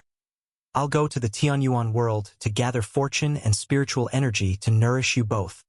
Su Jie muttered to himself, knowing that Tianyuan fortune could accelerate the moon refinement progress, while smuggling Tianyuan spiritual energy to Blue Star could replenish abundant heavenly Tao fortune, both of which Su Jie urgently needed.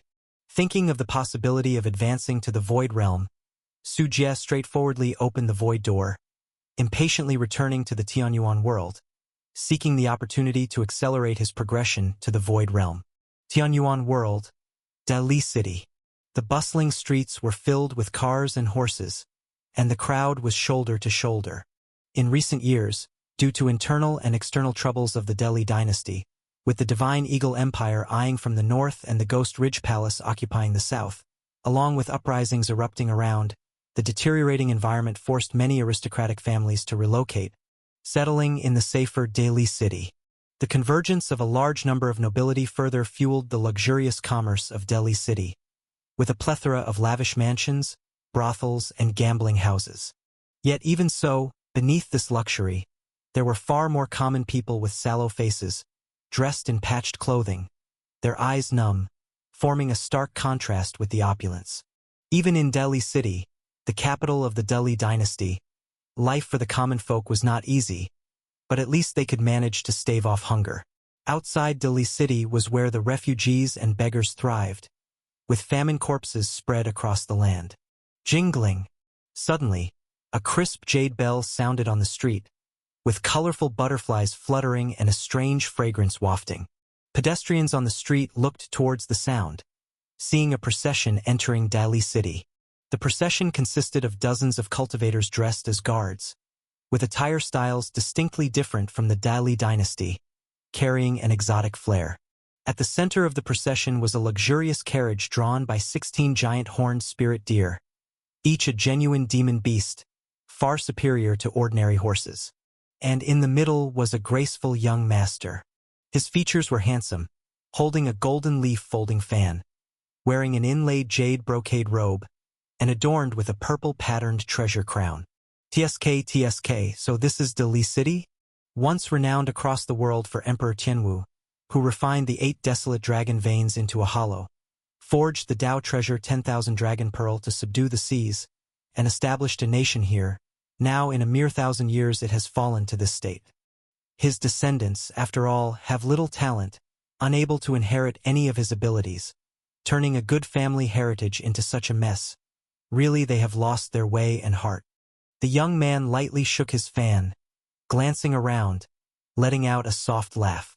The impoverished common people here, and those indulging in sensual pleasures of the nobility, formed a stark contrast, just enough to say that the rich feast and drink while the bones of the frozen lie along the road. If there were cultivators from Shuyuan continent present, they would recognize this young man as Jiang Shuling, a powerful Purple Mansion realm master from Shuyuan continent, nicknamed Qingyang Sword Immortal, famous for his mastery of the flying sword. His strength was top-notch within the Purple Mansion realm. His actual age was not as young as he appeared, actually having lived for several centuries, but he preferred to present himself in a youthful appearance. Young Master Jiang, that remark is incorrect. If that Wei family had inherited the talents of Emperor Tianwu, not letting the dragon veins decline to this point, and the divine power of the 10,000 dragon pearl dim, where would our opportunities come from? A voice transmitted via divine sense sounded, and Jiang Shuling looked towards it, seeing a middle-aged scholar standing by the street, haggling with a street vendor. Longyuan continent, Heavenly Treasure Pavilion Zwolin. I didn't expect you to come too. Jiang Shuling raised an eyebrow, somewhat surprised. The other was unlike him, a loner. As the sect leader of the Heavenly Treasure Pavilion of Longyuan continent, not only did he possess Purple Mansion realm strength, but he also managed the Heavenly Treasure Pavilion engaged in intelligence trade and treasure dealing, with business spanning several continents, making it large and wealthy, usually elusive like a dragon. Such a rare event in a millennium, I wouldn't easily miss it.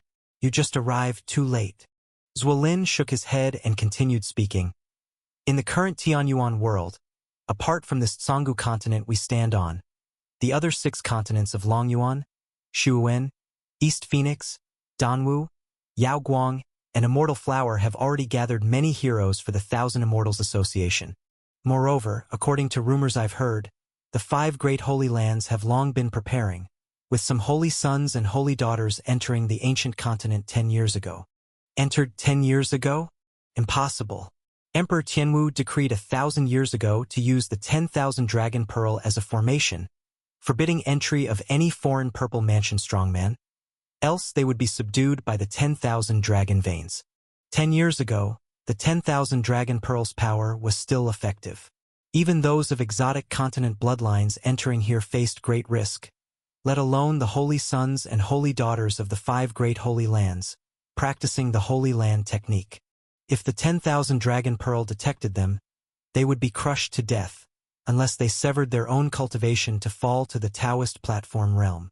Jiang Shuling's face changed slightly, stepping down from the carriage and walking towards Zwolin. Zwolin raised his head. Looking at Jiang Shuling approaching, he said lightly, "Heh, you underestimate them. A certain holy land has a unique technique adept at thriving through tribulation, like deadwood meeting spring, forging through 10,000 calamities to achieve the highest. Severing their cultivation is not a weakness but a better rise." Are you talking about the 10,000 tribulations nirvana technique? In this generation of 10,000 tribulations holy land, I remember only Ning.